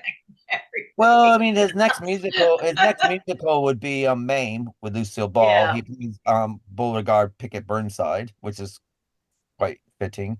And then of course Victoria. Well, he was kind of a dirtbag in that too, but I love him. I Yeah. love Robert Preston in that movie. I can't. Well, I gotta find Victor Victoria. I gotta buy it because I haven't seen it in so long. It's like one of my favorite movies of all time. Well, speaking of Robert Preston, our next movie is Island of Love, which is a 1963 American comedy film directed by Morton DaCosta and written by David R. Schwartz. The film stars Robert Preston, Tony Rando, Georgia Mall, Walter Matthau, Betty Bruce, and Vassell Labrinos. The film was released by Warner Brothers on June 12, 1963. Due to the film reception was not well received. Most of the business is semi-revived. Damon Runyon. It was compared to Guys and Dolls, saying it was kind of a mixed match of that without the fun. It would actually kill Morton DaCosta's film career, and he would go back to winning Tonys on Broadway stage. What we're going to do is run off to see the trailer for Island of Love, and we'll be right back.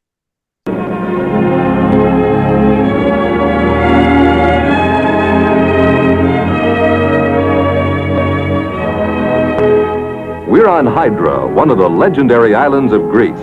It's a short distance from Athens, but untold miles from our modern age. The peaceful tempo of this quiet hideaway was turned into bedlam when Warner Brothers decided this was the perfect spot to film the exterior scenes for the Technicolor picture Island of Love.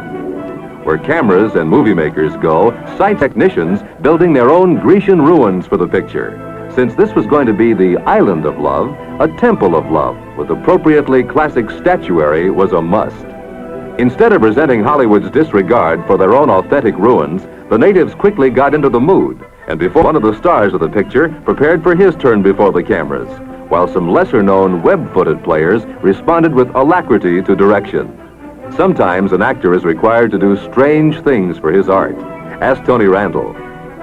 And if the natives of Hydra regarded director Morton DaCosta, his stars, Robert Preston, Tony Randall, and Georgia Mall, as merry and delightful people, although a little mad, their reactions are not hard to understand. We're sure they'll find Island of Love as much fun to see as it was to make. Hello, welcome back to the Show License Podcast. We're discussing Island of Love. So, Joe, what are your thoughts of Island of Love?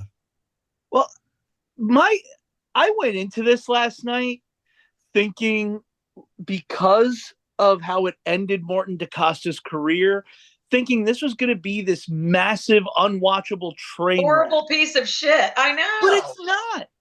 It's not. And I don't understand how this movie, which is relatively well made, and maybe not the most original concept. Right. The comparison to Guys and Dolls and Keith's introduction is pretty apt.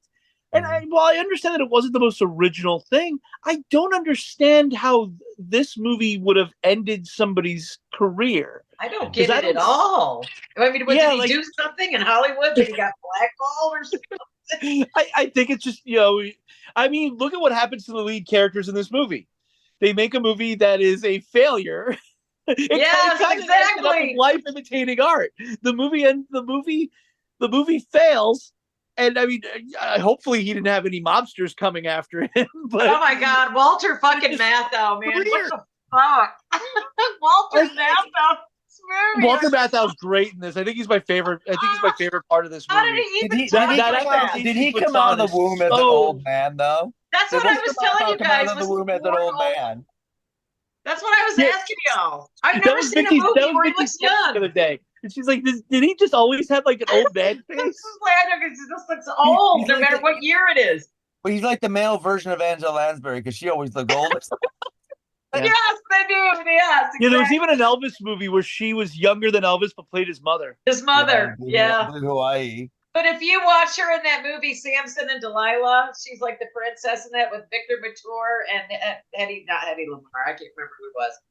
But she was in that, and she's like 17 in that. You should look her pictures up. She looks young in that. Well, I mean, Gaslight.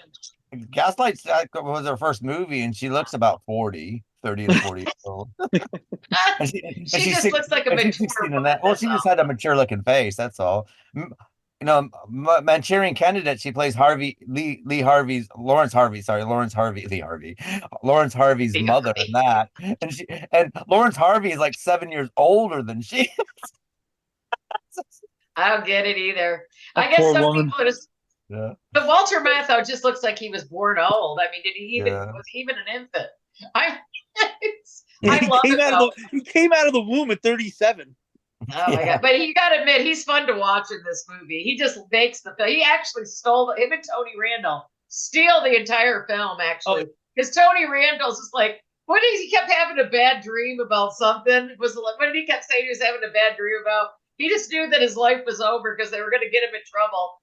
And they kept throwing water on him and making him look like he was diving for all that shit they were throwing up the archaeological evidence into the water.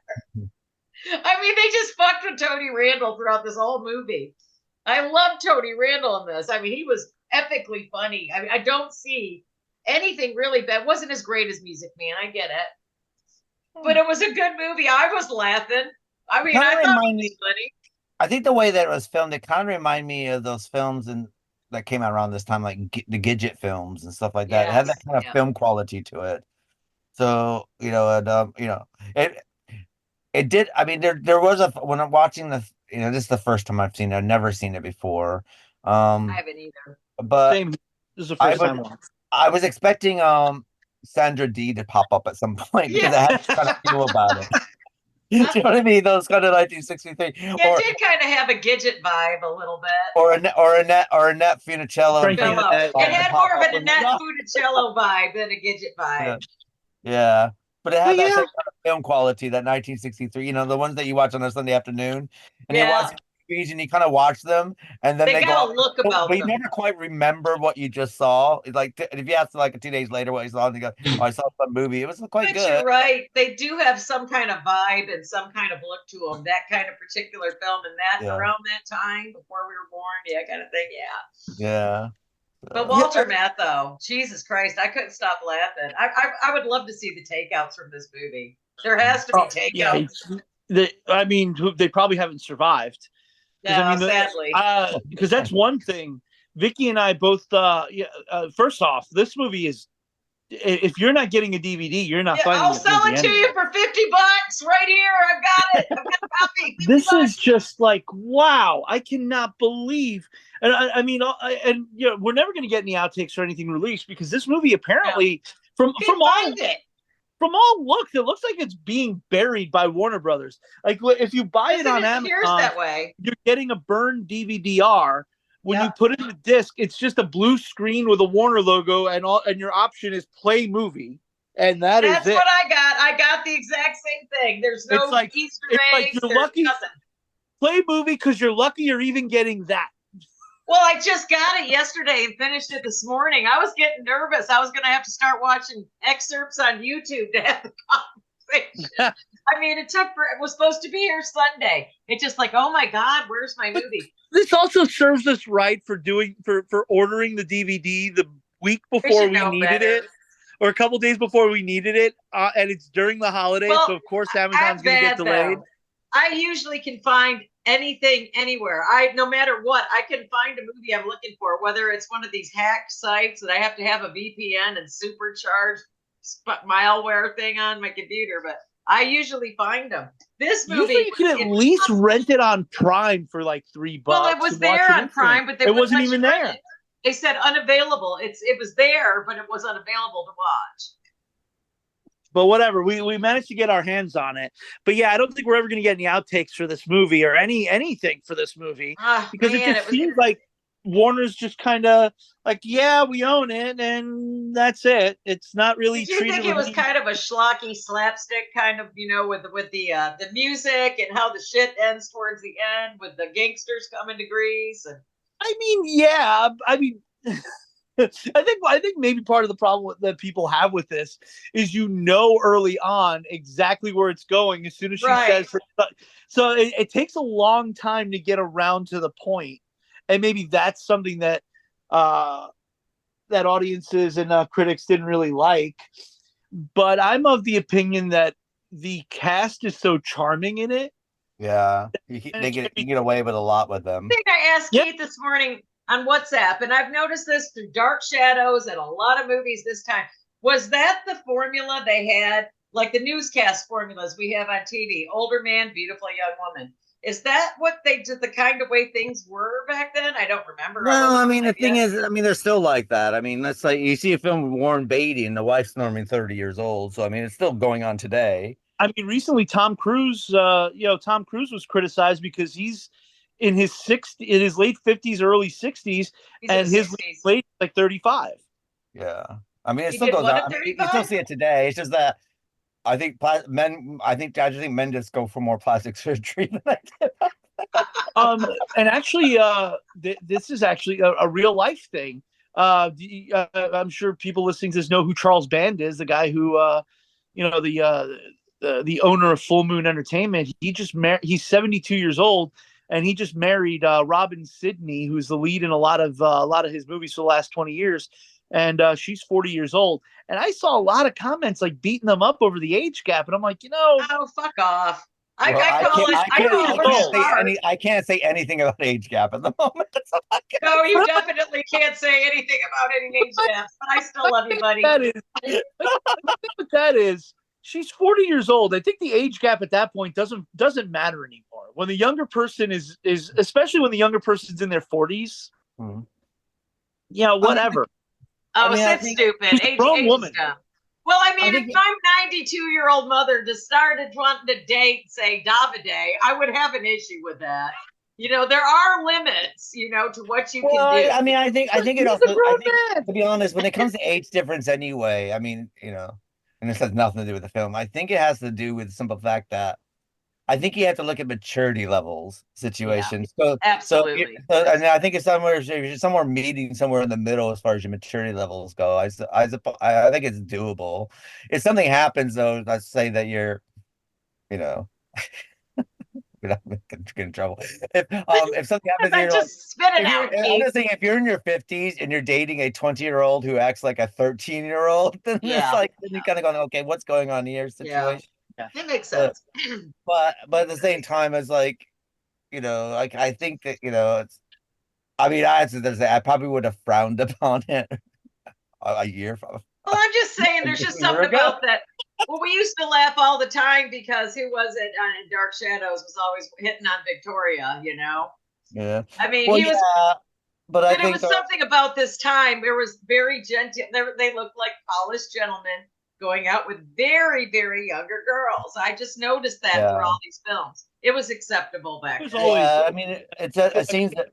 But I also think it's because you also have to. I think it also has to do with the Hollywood system and at that time as well. Because if a woman hit past 30, her career was almost over, and the seemed to go on a lot longer at that time. So I imagine it's like, trying to match them up is like, well, these actresses, they're no longer being hired anymore. So, Right. Well, it look might at poor Betty Davis and Joan Crawford, what they did to those two poor women. Yeah, you they know? became hags. They did the hagsploitation movies. and they But weren't really those are that fucking excellent, though. I still like them. I mean, I Yeah, finally but- watched the Axe movie with, what is it, the Axe Killer, whatever, with Joan Berserk. Crawford. Homicidal. or Whatever that Berserk, movie is with Berserk. Joan Crawford's Axe. I finally watched that. That was one of the better performances I've seen her. She was actually really quite good in it. Yeah, You could it's up there tell she with was too good for that role. it's up there with her Mildred Pierce role. Yeah. Mildred Pierce, that was excellent. But That was if you want to put things in perspective, you do know that Joan Crawford and Betty Davis, when they did Whatever Happened to Baby Jane, they were only in their 50s. Yeah. That was over the hill back then. They weren't in their 70s like you think they were. Women age differently but now. I said it before on this show, when you watch the Golden Girls, right? You're watching the Golden Girls. You know they're only in their 50s. Yeah, I know. That's what I'm saying. Women age differently now. And they're playing people in their 50s. They're not playing people in their 60s or 70s. They're playing people in their 50s. And you're kind of, and it's funny, but when you think about it and you think, oh, well, they're retired. They're not retired. They're all working. No, They're all working. None of them are on their pension. They're all got jobs. It's the hair. It was the hair women used to wear. Jennifer Connelly in Top Gun Maverick is the same age as the women, roughly the same age as the women in the Golden Girls.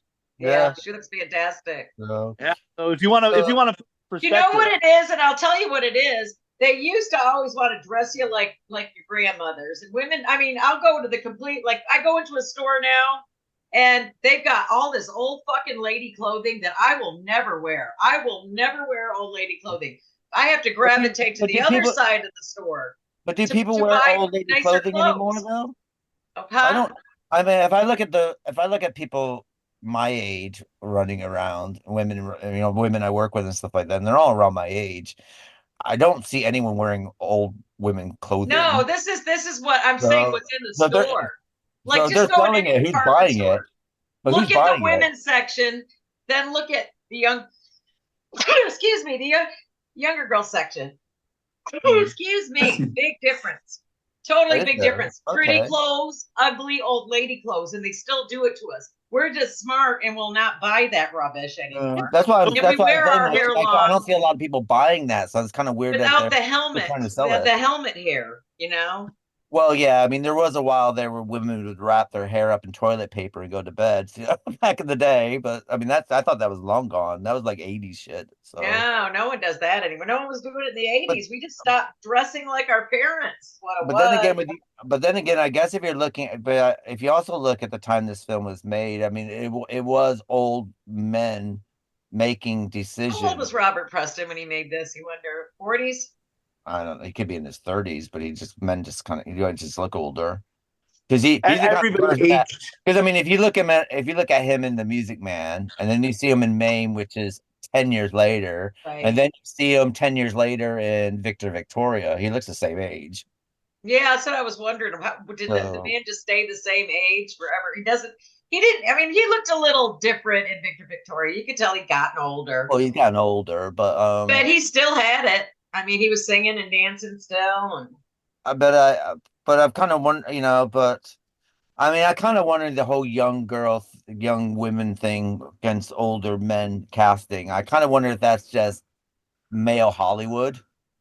Maybe Hollywood's run by like a bunch of old men at that time. Well, do you think that men interjected they would make the final decisions about who to hire and all this stuff, and they'll be. Do you think men interjected the part of the sexism, I might say? I think so, because if you think of the simple fact that if you look at women films in general, there's not a lot of them in this time period. Yeah. It's very rare to get a women film. I mean, and even if you did get women films, I guess Madam X and Imitation of Life that were going on around this time. These are they're women films, but in the way that the women are. I mean, they're paying, not hooking up with young men though. Well, they're paying for the sins that they're doing, like like Madam X. And so, I mean, she has to pay for her sins. And in Imitation of Life, she pays for her sins because she has a career. Therefore, she doesn't have a relationship, and she has a horrible relationship with her daughter, and so on and so forth. Right. So even the women films of that time, if the women didn't fit this Well, like certain, I was saying, it was in Dark Shadows too. she wasn't the perfect mother and the perfect housewife, and the woman would have to pay for that sin Yeah. situation. So, and where I guess, so if you book a younger girl in or something like that, well, she doesn't really have a career, so all she wants to do is get married. So I guess you kind of get away with it, maybe. Or in The Music Man, where we had the opposite, where we had Shirley Jones kind of being the career woman, but it She's is a weird, spinster, though, isn't she? She's considered a spinster. yeah. That's the point I was about to Well, make. if you were over 25 back then and not married, everybody thought you were an Well, old man. I mean, if you look at her, basically, the reason why the women don't speak to her is because her friend's father, she helped, he got sick, and so she went over and helped him, and then all comes, he gave her the library because she was sleeping with him in the middle of the night, and that's and the thing is, like, none of that happened, it's just gossip, but so back in Island of Love, I get, it might have simple fact that if you took up a woman that's supposed to be Robert Preston's age, I guess she would either have to have been a widow or a divorcee. But I mean, you don't really see divorcees in 1960s cinema, really. No, I was just wondering because I just noticed it. Saw it after the Hays Code went under, but yeah, during that time, divorcees were not. They were persona Did they non really grata. strictly enforce that Hays Code? I mean, were they on everybody's ass? Well, yeah. I mean, let's look at here. I mean, any talk of sex in this movie is suggestive. You don't see anything. Right. They don't outward say it. I mean, you have to. But all the pre-code movies, they just don't seem. Maybe I'm just jaded and I don't know. But they don't seem like. I guess it would freak people out back then. I assume, like Freaks, for instance, or. Well, I mean, what you have is because of that. Then, of course, what we have is, well, we had the same thing in the '80s with women against mothers against horror films and all that crap. And again, we're kind of going back to the music thing. Oh, we got trouble, my friends, right here, city situation. And the Hays Code was bought because it's like, oh, these films are corrupting our youth. They're corrupting our family code. They're Reefer Madness, one of my all-time favorites. The original Madam X from 1929. If you watch that movie is something else, man. There's all these he's out having orgies and like this is and that was one of those movies that got nominated for I think Best Director and Best Picture or the equivalent. The 20s or the newer one. 1929.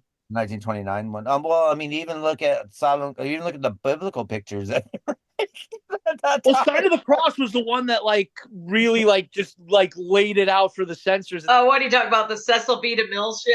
Yeah, because he had straight up nudity in those movies, and they were not happy with it. I mean, when you're having an orgy, you gotta have some nudity. But then again, if you're showing Sodom and Gomorrah, that's kind of the point, isn't it? Yep. Oh my God, how funny! Cecil B. DeMille, he was something else, wasn't he? But then, his movie, people think of his movies from the 50s, and I'm like, those movies are very tame compared to the movies he was making in the 30s.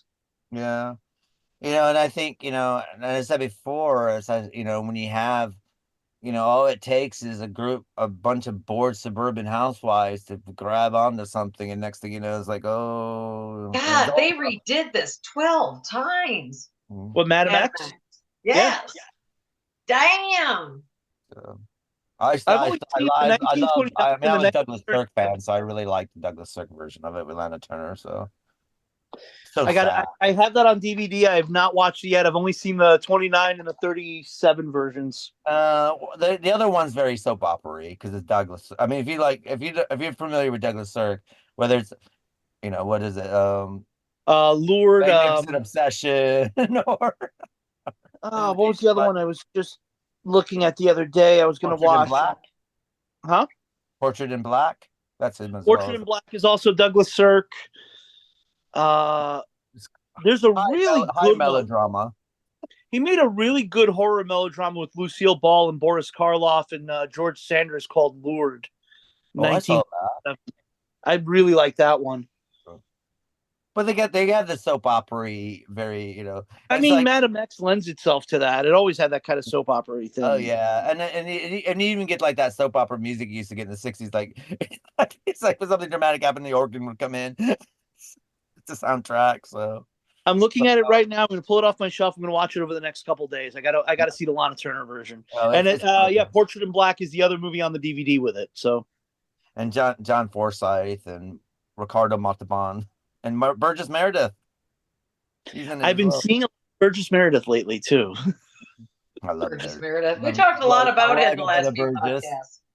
So, but Island of Love. I mean, it's an interesting film because the thing is it's very watchable, and I had to say I did smile at a couple of things, and I did laugh, and I wasn't bored.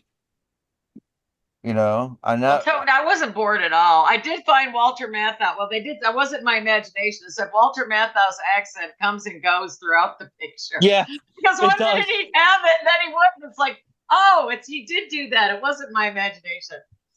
I had to say, I think this is the first time I've ever seen Walter Matthau put on an accent. It's the first time I've seen him put on an accent. I've never seen him put on an accent in any other thing I've ever seen him do.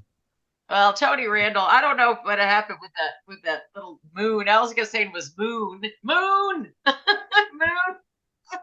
I mean, at the very end, he's calling out for her. Yeah. Moon. I mean, Tony Randall is in one of my favorite films of all time, The Seven Faces of Dr. Lao. So whenever I can see anything, I'll watch him because I didn't even know that was Tony Randall. And he told me it was him, and I've watched that movie I don't know how many times. I didn't know it was Tony freaking Randall in it. But if you watch, what is it? I mean, he did a lot of those Rock Hudson, Doris Day movies as well. Right. I mean, those movies they're really hard to sit through.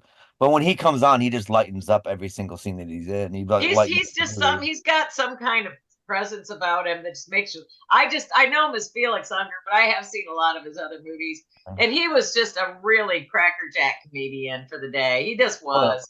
He played the first gay TV star, gay TV role in a short sitcom they called Love, Sydney.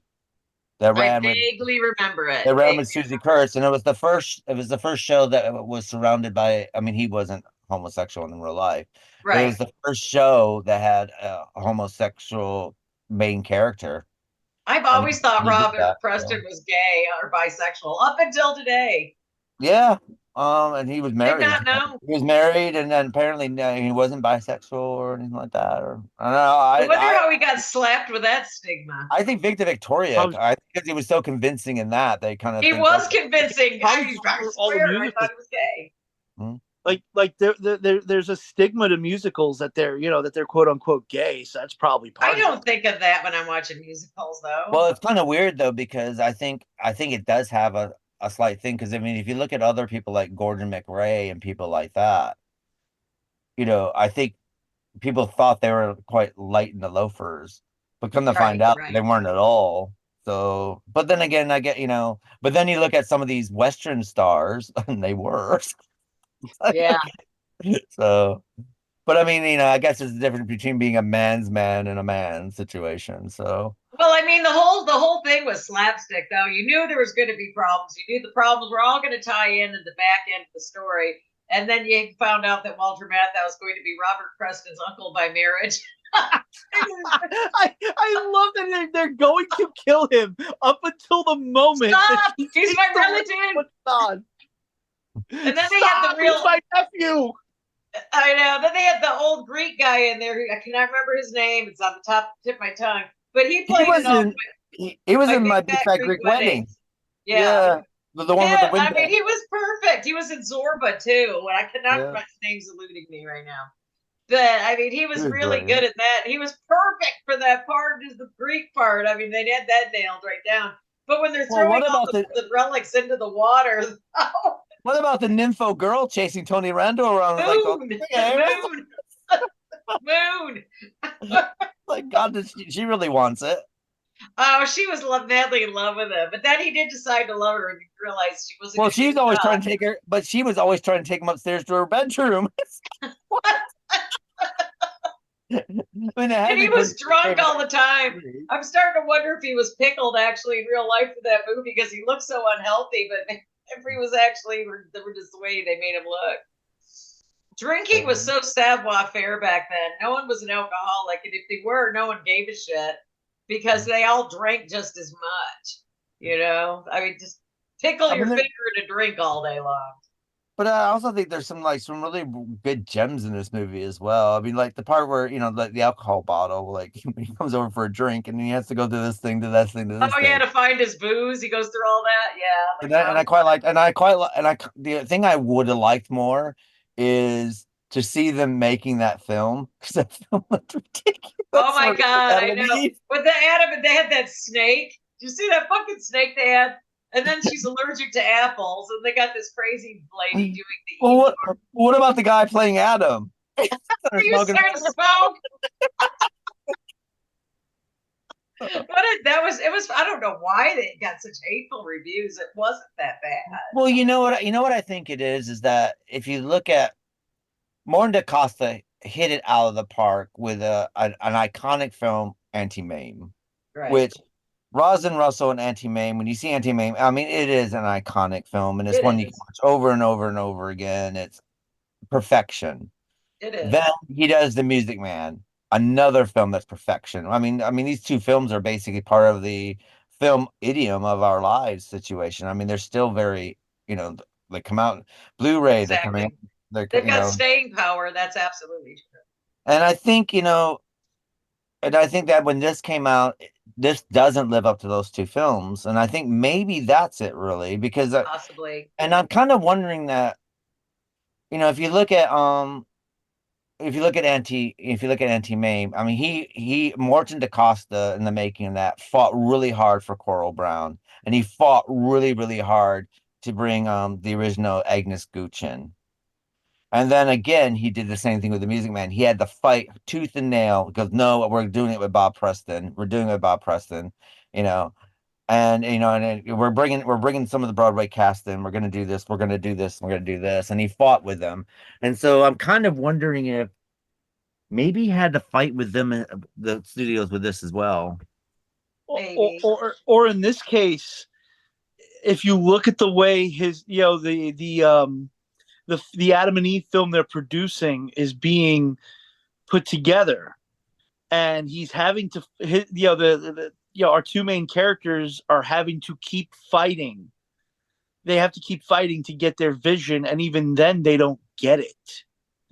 And then they're blamed for it. Maybe the people in Hollywood looked at it as, oh, you're gonna throw shit at us.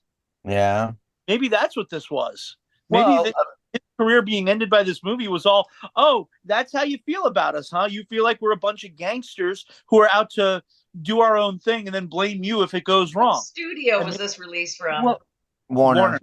Okay. All three of his films are through Warner. Another thing is he had to fight for Rosalind Russell for Anti-Mame because they said that she was too old to be in movies at that point. Right. What a tragedy that would have been if somebody never got the part. But then I guess from what Joe was saying, if you think about it, they wanted to film the film and they didn't want Eve, but they were forced to.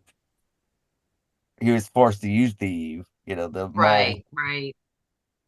So I guess that does mirror it, sort of thing. And maybe there's a lot. Maybe he had to fight for a lot of stuff, and maybe the stress of doing this film was like, fuck this. I'm going back to Broadway. I can just do my own thing, and people leave me alone. Did he go back to Broadway though? Yeah, back to Broadway. He did another Patrick Dennis musical called Little Me. I know that one. He did name, which was written by Cy Coleman. He did quite a few little things here. Let me go into his page real quick. But yeah, he did go back to Broadway and stuff like that. And then he continued working and then until he died situation. He did Plain and Fancy, No Time for Sergeants, The Women. He directed I love that movie. Maggie Flint's Saratoga. He continued to win Tony Awards until he died. So, and he died in 1989. So, He lived a good life. yeah. And I have to sit there and say that, I think, I'm glad I saw Island of Love and everything, because it's the only DaCosta film I've never seen, and I couldn't understand. It's like, why didn't you make 3? And it's hard to find. Me and Joe have a couple copies. $1,000. It's not hard to find. It's just you can't stream it. You have to buy the DVD. That's the only. I couldn't even find the DVD, dude. I looked everywhere. You got the last one, I think, on Amazon because it wasn't there when I went back. Well, I had I had to to order get mine off I had to order eBay. mine from Amazon in the States, I think. Yeah, I did. But you said yours actually had like an actual menu and stuff. Ours was Mine had a very- menu on it for some reason. No, I got mine off eBay. Oh, okay. That's where I got mine, eBay. So, because I couldn't find it anywhere, and to be honest, when I programmed this for us to cover, because I thought it would be quite interesting to do some more Morton DaCosta films because he only did 3. Yeah. I thought, okay, well, I've seen these 2. It'd be good to see the third one, and it's got a good cast. Never heard of it before. Why not? And I thought that basically I would be able to find it on YouTube or something like that. And I have to sit there and say that even the trailer's not on YouTube. So I can't find nothing. There's a few excerpts. That's it. yeah. And I'm going to sound like a broken record. This is why physical media is important, because physical media is the only way to see this movie because it doesn't exist otherwise. Yeah. Well, you know what, Joe? I totally get your point now after this week. You can't even rent it on Amazon. I totally You have get to your buy point. a DVD. Point learned and taken. So yeah, there's movies that these studios are just going to let go. Yeah. And if you ever want to see it, this is the only way you're going to see it.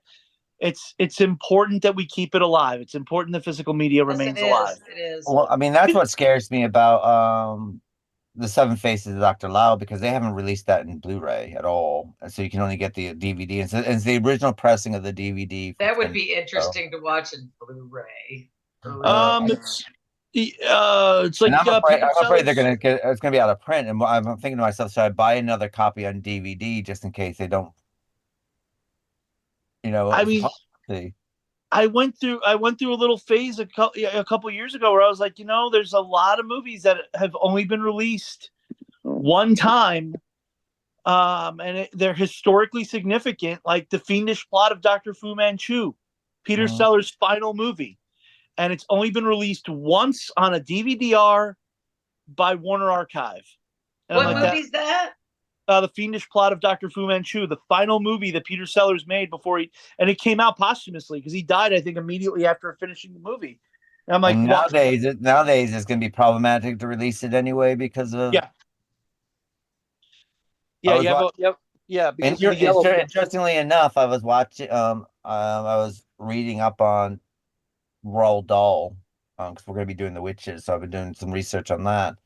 And in this country, 6 years ago, Puffin Books in England took his books to Roald Dahl against his wishes, because it's in his wishes that basically that even after he's died, they can't change anything. And they sent it to this team called Inclusion Writers, and they've taken everything out. They've taken out, Augustus Goop is no longer fat. He's just Augustus Goop because they don't want to offend anyone who's fat. They didn't want, and they took all, we're talking about like Oompa Loompas are just little. That's it. So, when you read this, and the thing about Raw, and when you read this, and the thing when you read the original text anyway, there's nothing there. I mean, the Oompa Loompas he did change because they were from Africa, so he changed them from Oompa Loompa land, and they no longer were black pygmies, which I can understand why he would change that, but he changed that himself back in the 70s. But when you look at that Matilda, James and Johnny Peace, they've taken off taken out that Charlie was skinny. They've taken all that out. So basically Charlie's just Charlie, and there's no descriptive text or anything going on now. You see, and that's kind of sad. The problem with this, is you should leave these older texts and older movies alone. Please. Put a warning on it at the beginning, going, "Hey, look, times were different back then." Yeah. They have. The thing is that they have a thing about I mean, you see films today and they put a warning on it. It's like, for instance, if you're watching a film from the 80s and 90s and they're smoking, they'll go, smoking. Yeah, I That's saw fine. that. Put it on there. I I'm fine. I saw that on a Blu-ray the other day that there was a warning on the back that the film contains people using tobacco, and I'm like, what? Yeah. People are Why is offended that by there? just about anything. Welcome to the world of cancel culture, where everybody's upset about the other something. day. There's a new movie coming out with Jenna Ortega where she's. I saw that. Oh, you sent the trailer. Yeah, it looks like it's going to be an erotic thriller. Looks good, actually. She's an 18-year-old, and they make it a point in the trailer. Immediately as the trailer's opening, they show her doing her makeup. She says, "I just turned 18," and the movie basically looks like it's her trying to seduce the much older Martin Freeman. That's what it looks like. That's what it looks like. And at the end, at the very end of the trailer, there's a fucking trigger warning. There's a warning that, you know, this film is going to contain complex themes, and if you want to read about those complex themes, go to this website. And I'm like, are you shitting me? You didn't see it? No, I didn't see that. I'll watch it again. I'll watch it again. I didn't see that. I'll go back and watch it again. I mean, in all fairness, I can understand putting a warning on something if someone's going to be triggered. I'm okay with that. It doesn't bother me. I mean, I have it on my Warner Brothers collection of Looney Tunes where I get Whoopi Goldberg going, during the time period that some people might find this offensive. I'm okay with that because I can skip that or whatever. That doesn't bother me. But it's better than just obliviating like it never happened. Yes.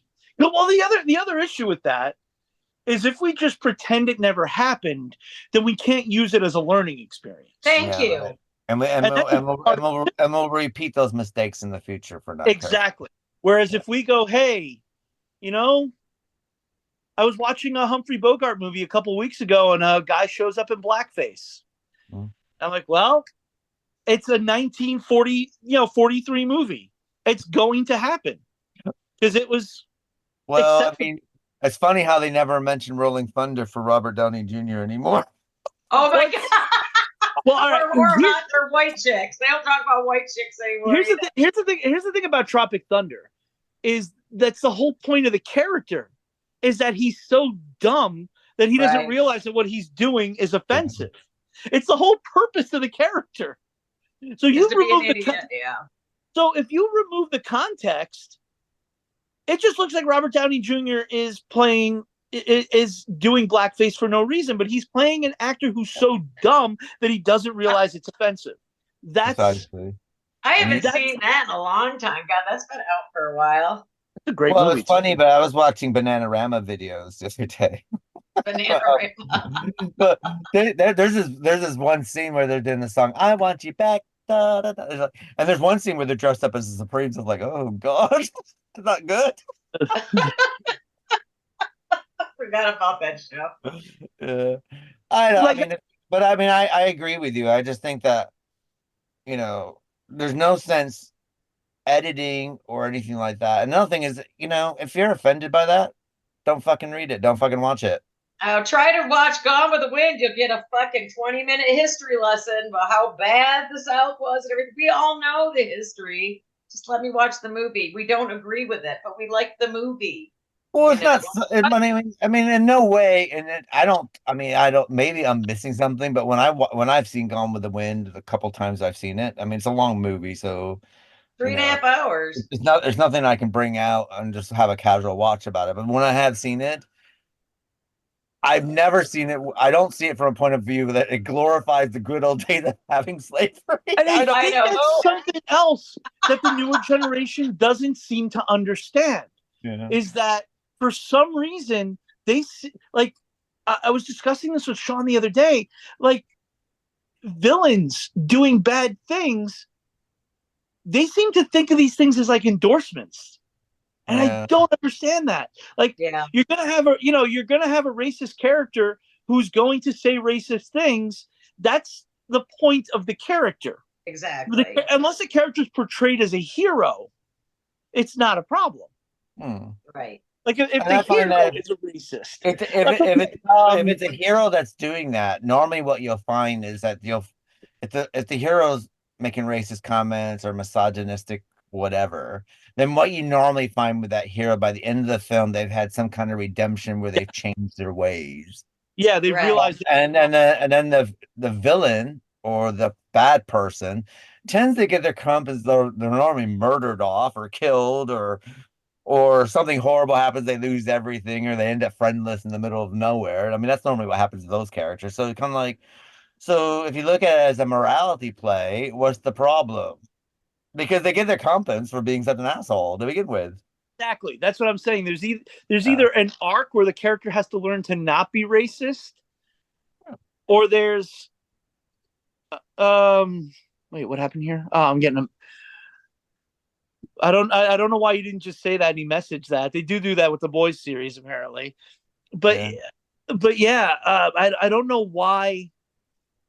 Yeah, like I don't think it's an issue. If the character learns his lesson from it, then I don't understand why it's a problem at all. And I've never, I mean, I don't, maybe I'm a different kind of person, but I've never seen a person who's acted in a horrible sense. Or, I've never watched a film where I've seen the KKK show up and think, God, I'd like to be part of them. Where can I sign up? Birth of a Nation. You got to go back over 100 years for that, because Birth of a Nation, the KKK's the heroes. Yeah, but I mean that's like the 20s. I mean, and let's face it, how many people and the people who are offended generation are going to watch a silent film? Yeah, also true. So I have to sit there and say though, because of TikTok, whenever I see someone with like colored hair, I think they're going to be mad. I don't know, for some reason. I think they're going to. There's something crazy. So whenever any person comes through and they got like green or blue hair or something like that, where I just think, oh, there's something crazy is going to come out of their mouth, so I'm going to bypass them now because I've seen so much of the madness going on. So Davide, what are your thoughts of Island of Love? Are you still here? Because you're getting 3 copies of this for Christmas this year. Yes, you are. I've got a copy. Joe's got a copy. Everybody gets a copy. Are you still here? Yes, I am. I couldn't find it. If it wasn't for you, Keith, I didn't know how I would have found it. I'm really sorry. I don't have your technical background. I saw the movie from a different perspective, let's just say. So I obviously, I kind of see like the morality or the life lessons of the story and the leisure stuff and whatever. So I didn't see the real life teachings in the story. Actually, quite the opposite. It was no morality in general or any teaching in general. So I was like, but it's fine. It was still funny. I really liked it. It was funny. It was cute. The story was a bit random, but it was okay. In the story, you have from a point of let's make a movie to the point of let's just move to another island. It's like watching 2 different movies that kind of connect. But it was okay. I enjoyed the story. But you're going to hate me forever. But I'm gonna say it. So maybe it's my European perspective. Fair enough. Forgive me. I'm not American. He's just gonna hate. I ruined the magic of the show. However, there are 3 points that make me very, very confused. Fair enough. I'm happy to take feedback and say, no, you're wrong. Actually, this is not the way it was meant to be portrayed. Fair enough. I get it. But please teach me. Please tell me if I'm wrong. So the first point that I didn't understand is the pieces of like bases of archaeology thrown in the sea. That suddenly everybody believed, oh yeah, it's fine, we found them. And it's like, well, wouldn't archaeologists understand that there was just like somebody who actually threw them in the water? They would have dated them. And eventually it happened. Well, I used to be an archaeologist, and I guarantee you that's not how it's done. I think that's part of the screwball comedy part of it. Okay, so there was comedy. Okay, so it was made as a funny thing. Yeah, I think it has more to do with like to sell the island as an island of love because of Greek mythology that the Greek. Well, they had to prove that Dionysus was on the island. For some reason, Dionysus did not. Which is like the god of sex, so therefore people would be drawn to come there as a tourist attraction. I mean, the characters are kind of dumb. They're not exactly supposed to be like super intelligent people. Yeah. Well, they tried to come up with a good scheme, didn't they? But they just couldn't seem to pull anything off. And then you throw Well, all the I out. think what kind of sets this up basically is like the beginning scene with Walter Matthau has a picture of Adam and Eve in the Garden of Eden, and he goes, "It'd be great to make a movie of this because I remember my mama telling me the story that now realizing that this actually comes from the Bible." So I think that kind of sets you up. Like once you hear that, I think it's supposed to like bring you into like this. That sounds like a real shitty movie they made too. I would like to see that movie on Rated Zero. I want to see it. I'd like to see some of it. Well, I mean, if you think about what they're going for the producer who can't. Yeah, although he agrees on principle to let the director and the writer do their own thing artistically, and he tells him, your racket's your racket. He can't stop interfering. Yeah. I mean, I guess another thing is that if you take the whole thingy of the movie anyway, it's he's a con man, and he's selling what he's doing, even though what he's selling is ridiculous. I mean, who's gonna want to? I mean, okay, let's take the Garden of Eden for instance. That whole story, that's basically a 15 minutes thing. Basically, there's not much that goes on. God creates Adam, creates Eve. They run around naked. They ride an apple. They leave. They leave the garden. That's it. The rest is it's like the kind of court you see on 42nd Street in the 60s, like the little two reel nudist camp short, And that's pretty much it, sort of. And to sell this off as a whole movie, that's so I think it's meant to be sold as a farcical kind of a situation. And this is a guy who's basically he's Robert Preston again is playing a con man. He's conning everyone situation. So that's what's up. What was your second? Vicky was nailed it with that when she said he's always kind of a scumbag. He's always kind of a con man. He always plays some kind of bad person. He's a lovable con man. Oh, he's a lovable con man, completely. I love him in Grumpy Old Men. I mean, that's like art to me, is Grumpy Old Men, because I grew up like that. That's how we lived. So I love Grumpy Old Men. Back to Burgess Meredith. Yeah, back to Burgess Meredith for real. So I guess so if you're gonna rate this, how many stars would you give it, Davide? Can I say the other 2 points? Yeah. Go ahead. Oh gosh, go ahead. You gotta jump in. We got big mouths. The other one is a bit complicated, so maybe I'm not getting the period. But if I understand European culture in general, at least Mediterranean culture, which is Greek, Italian, Spanish, etc. If I was 17 and my mother saw me going with an older man, she would have bit the shit out of me. Whether it was in the 60s, in the 90s, or even in 2024. So I don't understand that context. Actually, in that context, the mother it would be more common for the mother to try with a man rather than letting the daughter.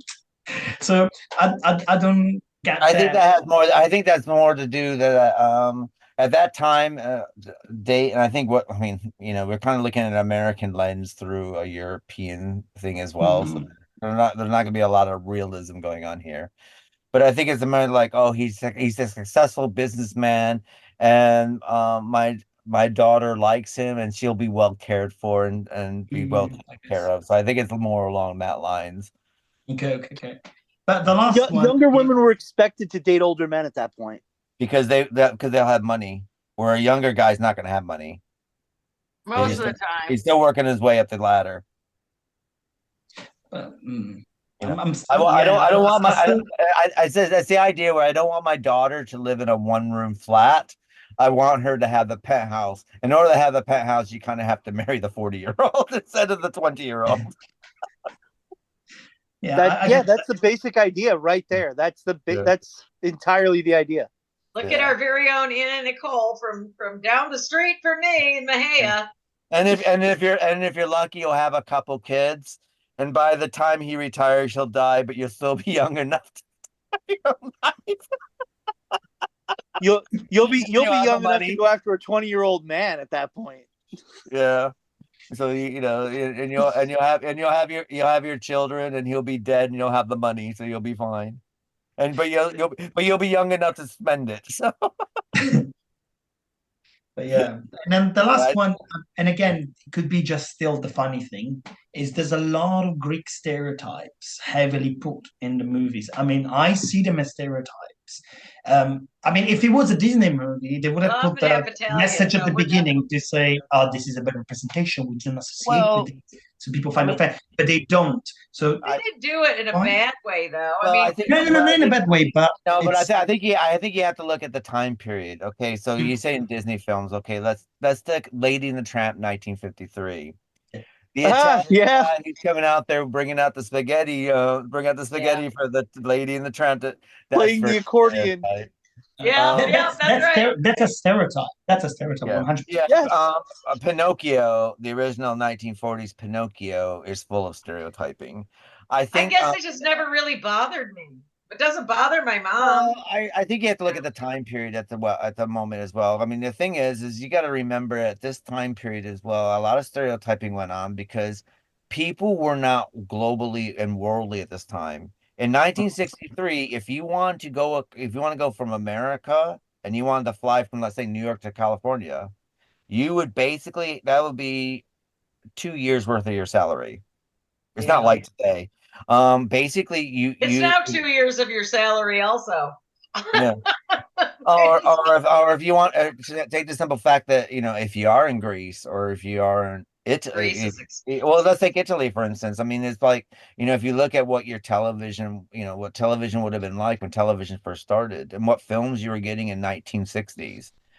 And you're not getting, you're basically just getting what's being fed to you situation. I mean, well, I mean, in like Italy. Joe said, it was different Well, I mean, times. if you look at Italy in 1963, the reason why they dubbed things is because the Italian government did not. That way, they could manipulate the dialogue that was going on, so that way people, that they can give you what they Sometimes it's completely different from the script too. If you guys, I'm sure you've noticed. Yeah. Yeah. But It's I like think, that but also. I, Yeah, that's why Italian and Spanish movies, because the Spanish were under the Franco regime at that point. yeah, They didn't yeah. allow sync sound. Which I also didn't know until I talked to y'all. Was it last week? And I looked that up. That's really fascinating history. It's interesting what came out of But Spain and what didn't. But if you look at American movies at this time, I mean, the thing is like American movies were selling overseas, but they were mainly made for the American audience anyway. And to be honest, if you're living in Lawrence, Kansas, in the middle of in middle America, you're not going to have a lot of focal points of like what I've a been to Lawrence, director is, or Kansas. what an There ain't Italian nothing going is, on or what there. a German is, or so on and so forth. So you would kind of broaden this to like certain stereotypes. And then, well, the question now the thing is I think that this film walks a tight line because I think in this film, for me anyway, I think you're laughing with them and you're not laughing at them. No, that's true. That's Because a good point. the people you're laughing at is the gangster. You're laughing at the gangster for Yes. stupidity, and it's because he's a gangster and he's thinking. But I don't think we're laughing at him because he's Greek.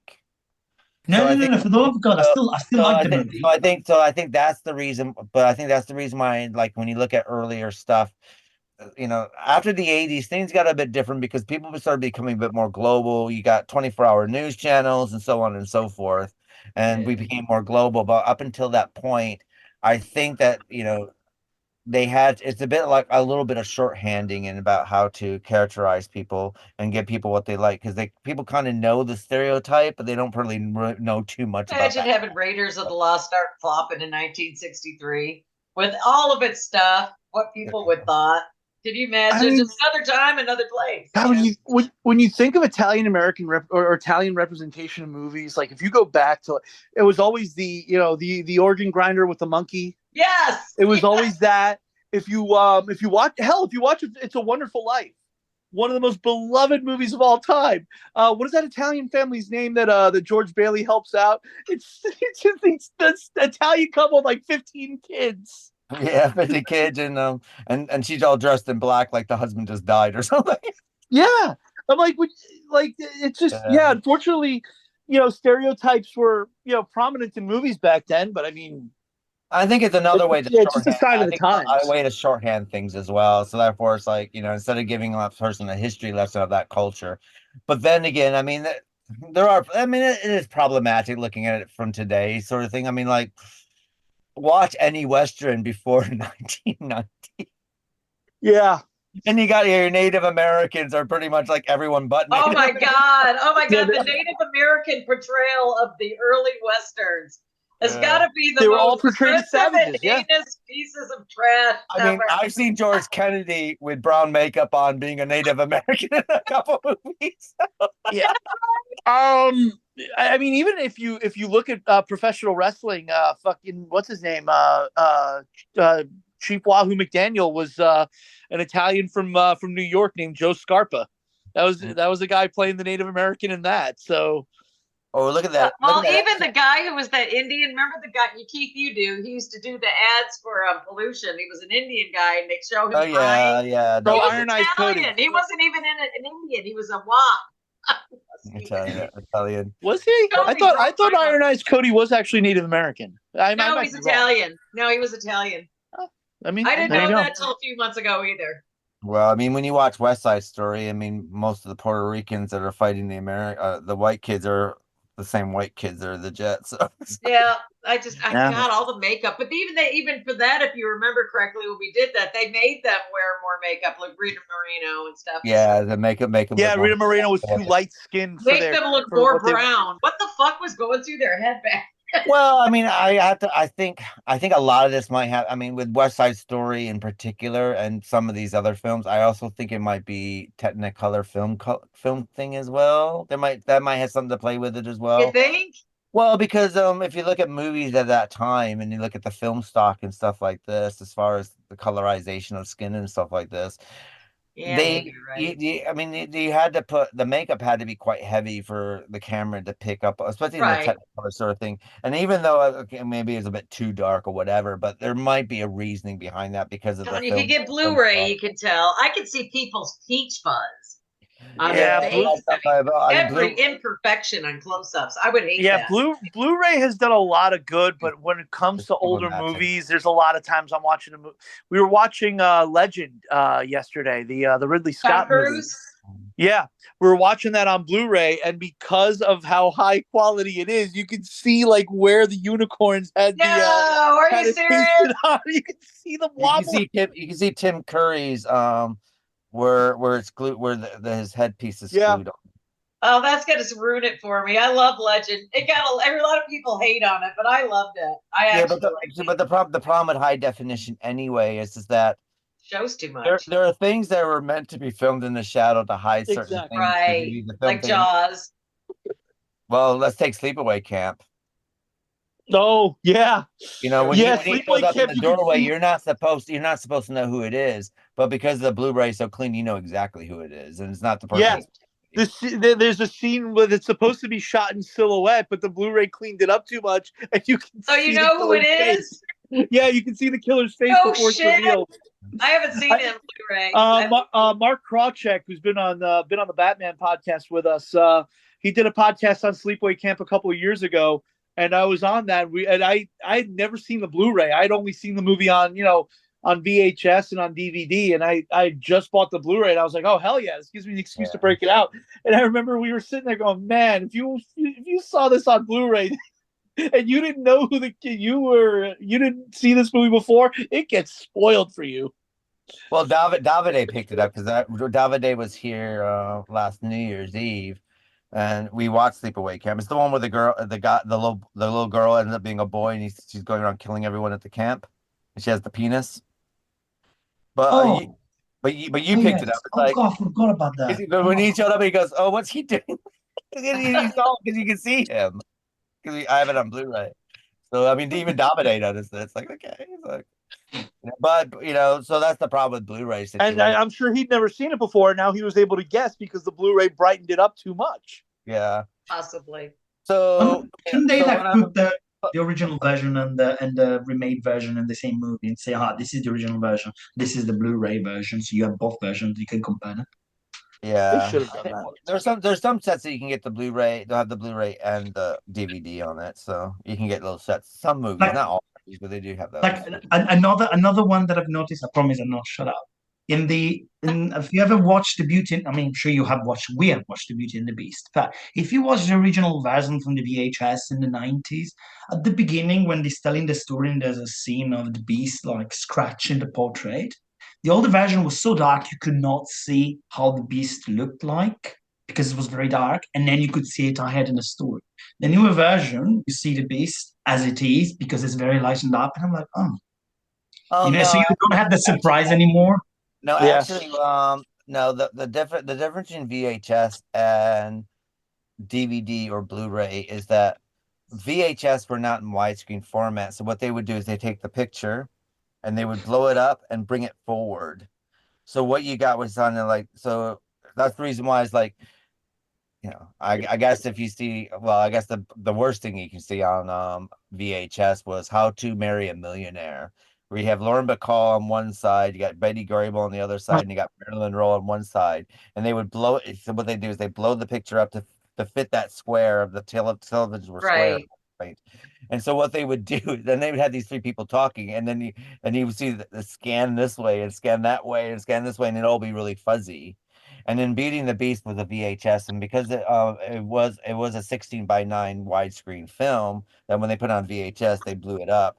So what they're doing is you're missing 2/3 of the picture anyway. So that would make it darker on your VHS. So that's the reason why. Boy, that makes sense for some movies. I never thought of that. That's why VHS was always kind of weird when you are watching movies on television up until widescreen televisions came out. Right.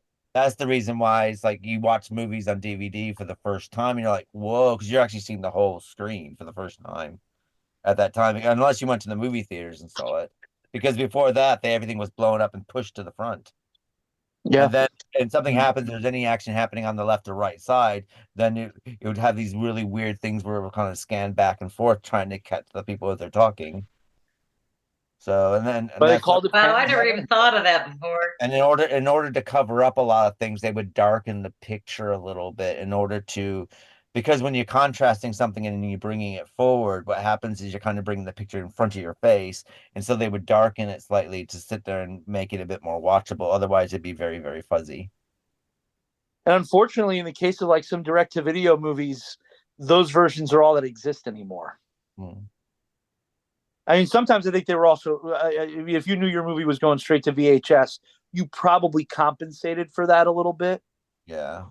Though there are sometimes that they, for some reason, I think Basket Case is one of those that they've kept the widescreen format of. That was a bad one to do it with too. But there's a couple straight to videos that I remember, like Masquerade with Meg Tilly and Rob Lowe. It's like now when they showed on TV, it's the widescreen version. So obviously, and that went straight to video. So I was even surprised there was a widescreen. I thought it was a TV movie that was glorified. But they probably intended it to go to theaters and it didn't. So then that version still exists. Because I think like if you're doing like, like the random like Don the Dragon Wilson movie, I think those were probably shot in 4:3 because they knew that those weren't going to go into the movie theaters. Yeah, I would say like probably some of those Jean-Claude Van Damme films as well.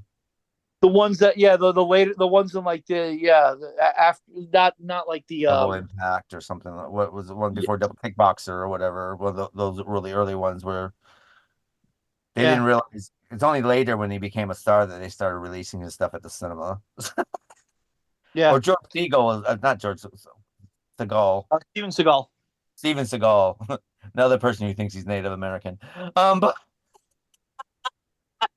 a lot of his films, like before he became big, were they're made for video, and then it's like, and then I remember they released them on DVD, so they have like this really weird format where they kind of widescreen and where they kind of take the picture. They do okay. I guess when they do it the opposite way, I guess is the way we look at Buffy.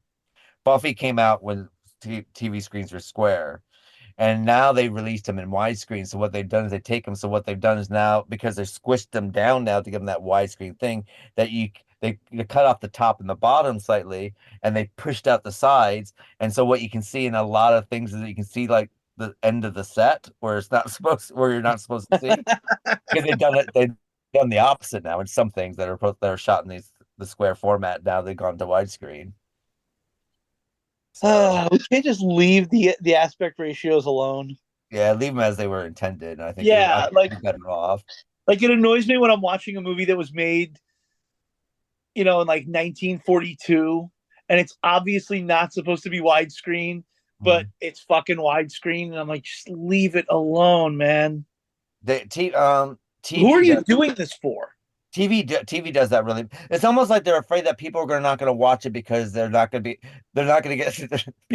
I do think that I think there is a part of society out there, a part of the audience that when they see a film that's squared, that I'm sure that if someone's filing a complaint that for some reason the whole screen's not being used, and I'm sure there are people complaining. And that's the fucking argument that was being made in the late 90s when people were like watching movies on DVD and they were like, well, I don't like DVD because you don't see the whole screen. I'm like, no, you actually are seeing the whole thing. Because they didn't think the top and the bottom of the screen was being used, so they thought they're being cheated. So. Yes. And now it's the opposite. But with is that why that's like that? Is because it didn't fit before? Is that why you got this up here and this down here and some of your? Well, the reason being is because films up until the incantation of television, most films were square. So basically, they would fit. So when they transferred, so when you saw the televisions, those films would transfer through. But of course, to get people more into cinemas, that's when widescreen started coming in, or CinemaScope or VistaVision and all the other stuff. And that the reason being is that you can only see this at cinema, that you can never see this film in the way it's meant to be seen on television. Right. So and then of course when the films did transfer, and I mean, if you can remember North by Northwest or Rear Window when they first came to television, and they were really quite fuzzy looking and or on VHS. Right. Because they did what they did. Then what happened is like when DVDs, when films VHS started really taking off, then they came out with these director's versions like Alien or Aliens and stuff like this, right. And they would come out the widescreen version. So you get the widescreen version, and that's when they would put the film back into its perspective. Right. Okay. I didn't know that. I often wondered. And that's why you had the top and the bottom, and of course it would fit on your. And of course, that would fit on your square screen, but of course, just drives me nuts when my CD or DVD. But you also have to remember that when you got tube television, because at that time it's before flat screen television, stuff like that, they were tubular. So right. And your screens weren't as that big anyway when that was tubular things. So it did so your pictures were a bit smaller because of the way you screw. But then of course as we got to plasma and flat screens and LCDs, they became rectangular. So now what happens is the picture just fits perfectly within that rectangular frame. The same thing with your computer screen. Interesting. I didn't know that.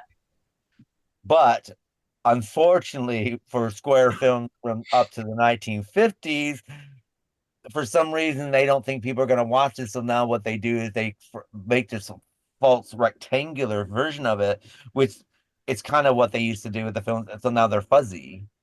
Or you'll see a person walk across the screen and you might see from the nose to their mouth, but you're not actually seeing their forehead because you get that square look. And my whole issue with this is the people who are going to complain about that aren't going to be watching a movie from the 40s anyway.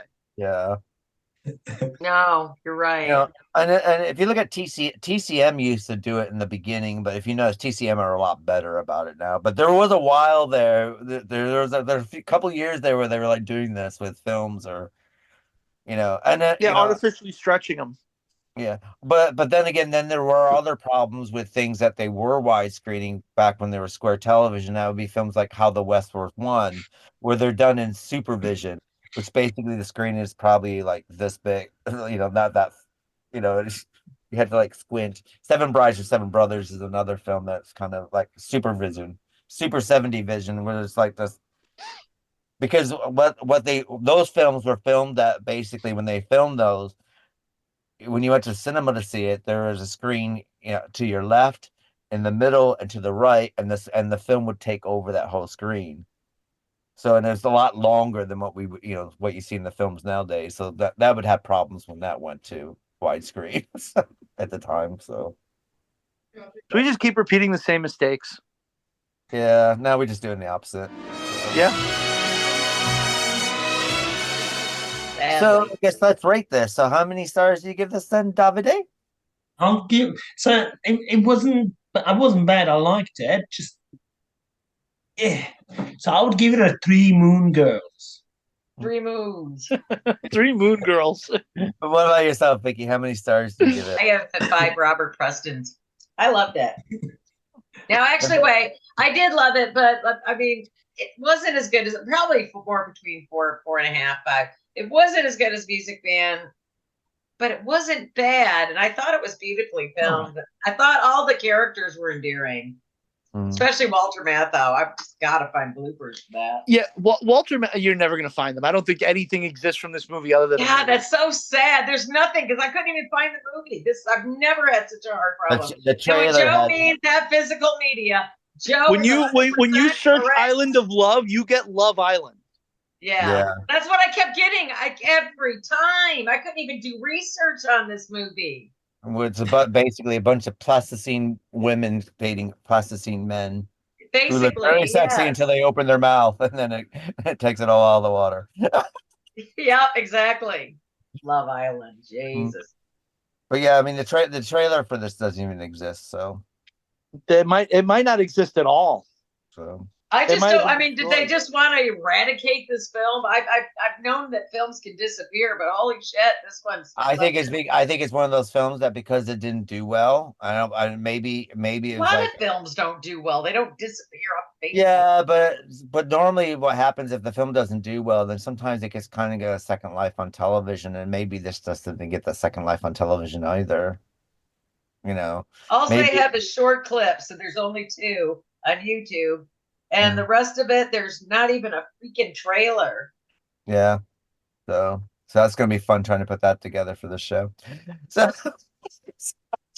just thought about that. I'm trying to find one for you to help. I'm not seeing it. Yeah. I haven't already worked out. I had to work it out last weekend. So, but what about yourself, Joe? How many stars do you give it?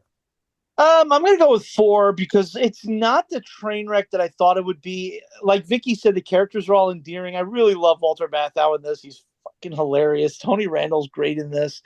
The thing about it is every single actor from this movie that I recognize, I've seen in many, many better movies. So it's not like, it's not the terrible train wreck I expected. But it's also not like this great movie on par with The Music Man or Mame. No. So there's that aspect of it that I'm like, okay, am I going to give it 5? No, because he's done so much better work. It's like, The Godfather Part 3 in a way. I like The Godfather Part 3. I don't even admit that one exists. Okay. See, there's that end of it where people are like, oh, I don't even admit The Godfather Part 3 is not it could have been more than what it was. It just was not. Yeah. They could get half the actors in. Yes. But is it more that the movie itself is really terrible, which I don't think it is, or is it more that it just doesn't live up to the first 2, which are 2 of the greatest movies ever made? Sofia Coppola. That's what's wrong with The Godfather 3. I will not argue. I will not argue against that because she's pretty bad in this. But she's on that. Quick question: have you watched the new cut of it? The new cut of it is a lot better. I didn't even know there was a new cut out. It's about half an hour shorter. It's called Coda, The Godfather Part 3. I saw the new cut like 2 years ago when it first came out. I'll check it out. I didn't know they did that. They cut about half an hour out of the movie, and it makes it made a difference, huh? Flow a lot better. It's on Paramount Plus, the new version. Oh, is it? Oh, okay, I'll check it out. So I saw it the other day. I was going to ask about that. So. But yeah, it's it's kind of like that. I don't hate it. I kind of enjoy it. It's just when you look Robert Preston. When it comes after Mame and The Music Man, which are both basically perfect. This is going to pale in comparison. Well, this looks like he was trying to pull off a comedy as opposed to the. I think he was also trying to make a statement about Hollywood and about what he was going through, having to fight with all these producers. That could be because the bad. And that might be why the movie was disappeared. Well, you got the bad movie Adam and Eve. I wonder if somebody was trying to do that. Was he just shitting on somebody when he was doing this, or that might be why the movie's disappeared. For all intents and purposes, anything like I've never had such a hard. I can't even find a friggin' trailer for crying out loud. So yeah, Weird. I'm going to give the movie a 3.5, I think. For me, it's more of a curiosity piece. And I said before, And it is. Music Man was, if the Music Man ever came on TV or Anti-Mame came on TV, Anti-Mame, if it came on late at night, my mom would let me stay up and watch it, and I wouldn't have to go to school the next day. And this is these are one of the two films. There's another film on the Seven Faced Dr. Lao is another film that felt that way. You've So always loved that film. yeah, Like the book, so I love it too. and they have such cute childhood memories for me because it was like, if the Music Man came on at like midnight, I associate my mom would wake me up and I would have to watch them. Oh, West Side Story is not the fourth one, but my mom would wake me up at 12 o'clock. The Music Man's on, or Anti-Mame's on, or so on and so forth, and I'd wake up and at 12 o'clock, and then I don't have to go to school the next day, and then my mom and I would talk about it the next day, and they were the four films. So Morton DaCosta, because of those two films, holds a dear heart. So, and this one, I liked it, but I really can't see me pulling it out and watching it numerous I times. would. Not Stuff like numerous this. times, but I'd watch it But again. if I'm bored on a Sunday or Saturday afternoon, I'd probably, pull it out. But I imagine that I probably would pull out something else before it. But saying that, it's not a bad film. It's enjoyable. It's a bit disjointed a little bit, but I Little enjoyed bit. it. But I'm kind of thinking that compared to the other two, I'm slightly Well, it doesn't disappointed. hold a candle to the other two, but Yeah, and that's it's sad, but at the same time, there's some great performances in it. So I'll give it a 3.5. And if something happens, I'm flipping by and it ends up on television, I probably would watch it. So not quite sure I'd be dragging out my DVD to watch it on the numerous occasions. right. Unless I was really hard up and all my DVDs died, and that's the only one I had left, then I probably would watch it again. I mean, I wouldn't go that far. I would definitely rewatch this again. I have no issue with it. If I don't, it's not that I don't have any issue with it. It's just I own so many that it's not going to be the first one I pull off when I want to watch. Oh yeah, it's definitely not going to be my first choice either. Precisely. It's just like, and I also rate things about, would I show it to anyone who came over?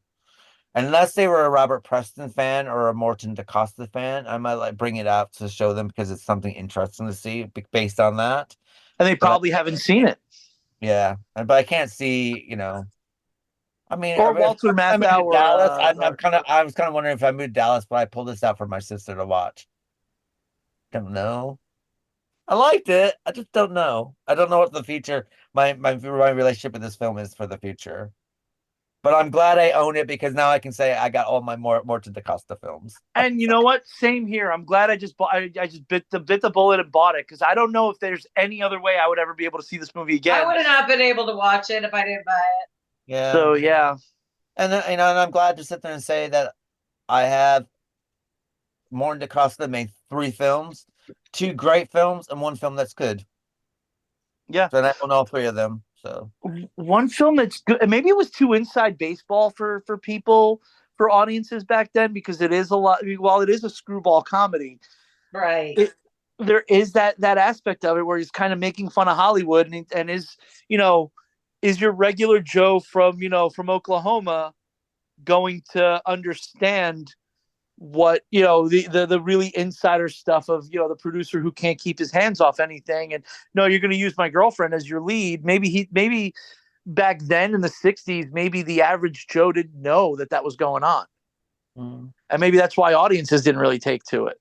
Yeah, I kind of just it's kind of, I think another thing is that I might have enjoyed it more if I could have found more information about it, like the maybe there's problems with it, or maybe Morton DaCosta had problems making it, or some kind of background stuff, but there's really nothing about this film out there whatsoever. Maybe Morton DaCosta even disowned it, for all we know. Yeah. So, but saying that, I mean, I think everyone's good in it though. I can't fault anyone in it whatsoever, and I can't fault the film really. It's just that it's okay. Next week we're gonna have the opposite problem with me because I won't be able to shut the fuck up about the background of one of the movies we're showing next week. Well, in that case, that brings us to the end of the Literary License podcast, where next week we'll be discussing A Christmas Horror Story from 2015 and That's Disney to British horror film classic Tales from the Crypt as part That's of the our one. series. I love them both. Doctor Who will be continuing with Missions to the Unknown and the Mythmakers, which aired from the 9th of October to the 6th of November, 1965. And Remake will be back before the new year end with The Lion King from 1994 and the biorealistic one from 2019, also called The Lion King, surprisingly enough. And January, we start our new month with Death and Politics, where our book, the film, will be Once Upon a Time, will be Watership Down by Richard Adams, and the 1978 film of the same name. Batman the Animated Series comes back with the Worrying Men, Sideshow, A Bullet for Bullock, and Trial. And of course, our 2-for-1 next week will be returning next month with The Iron Giant from 1999 and The Monster House from 2006. Oh, I can't wait for those. So it's good night for myself, and good night, Joe. Good night, everyone. Good night, Davide. Moon. Good night. Good night, Vicky. Bye, guys. And we'll also freaky to you all later. Bye, folks. Have you been a good little boy? Have you been a good little girl?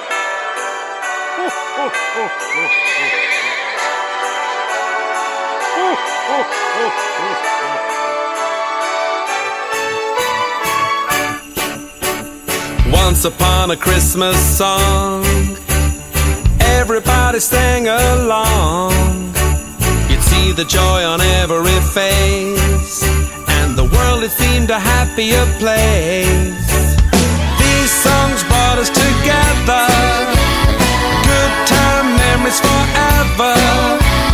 Now I know what they mean, and what they've given to me I'd have never believed.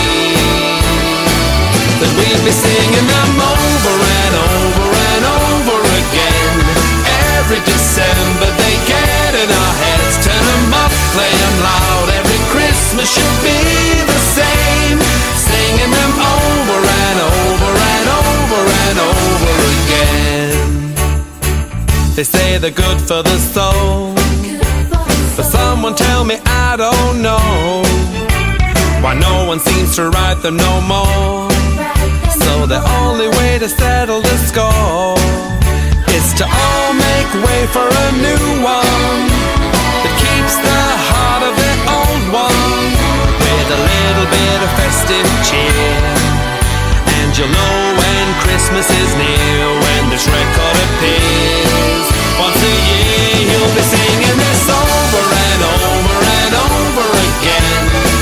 Every December you'll hear it and say, turn it up, play it loud. Every Christmas should be the same. Singing it over and over and over and over again. It's getting in your head, it's getting in your head.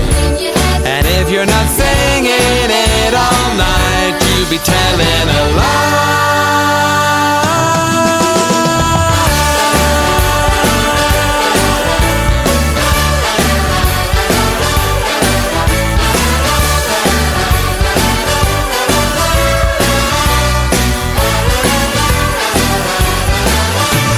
Singing this over and over and over again. Every December you'll hear it and say, turn it up, play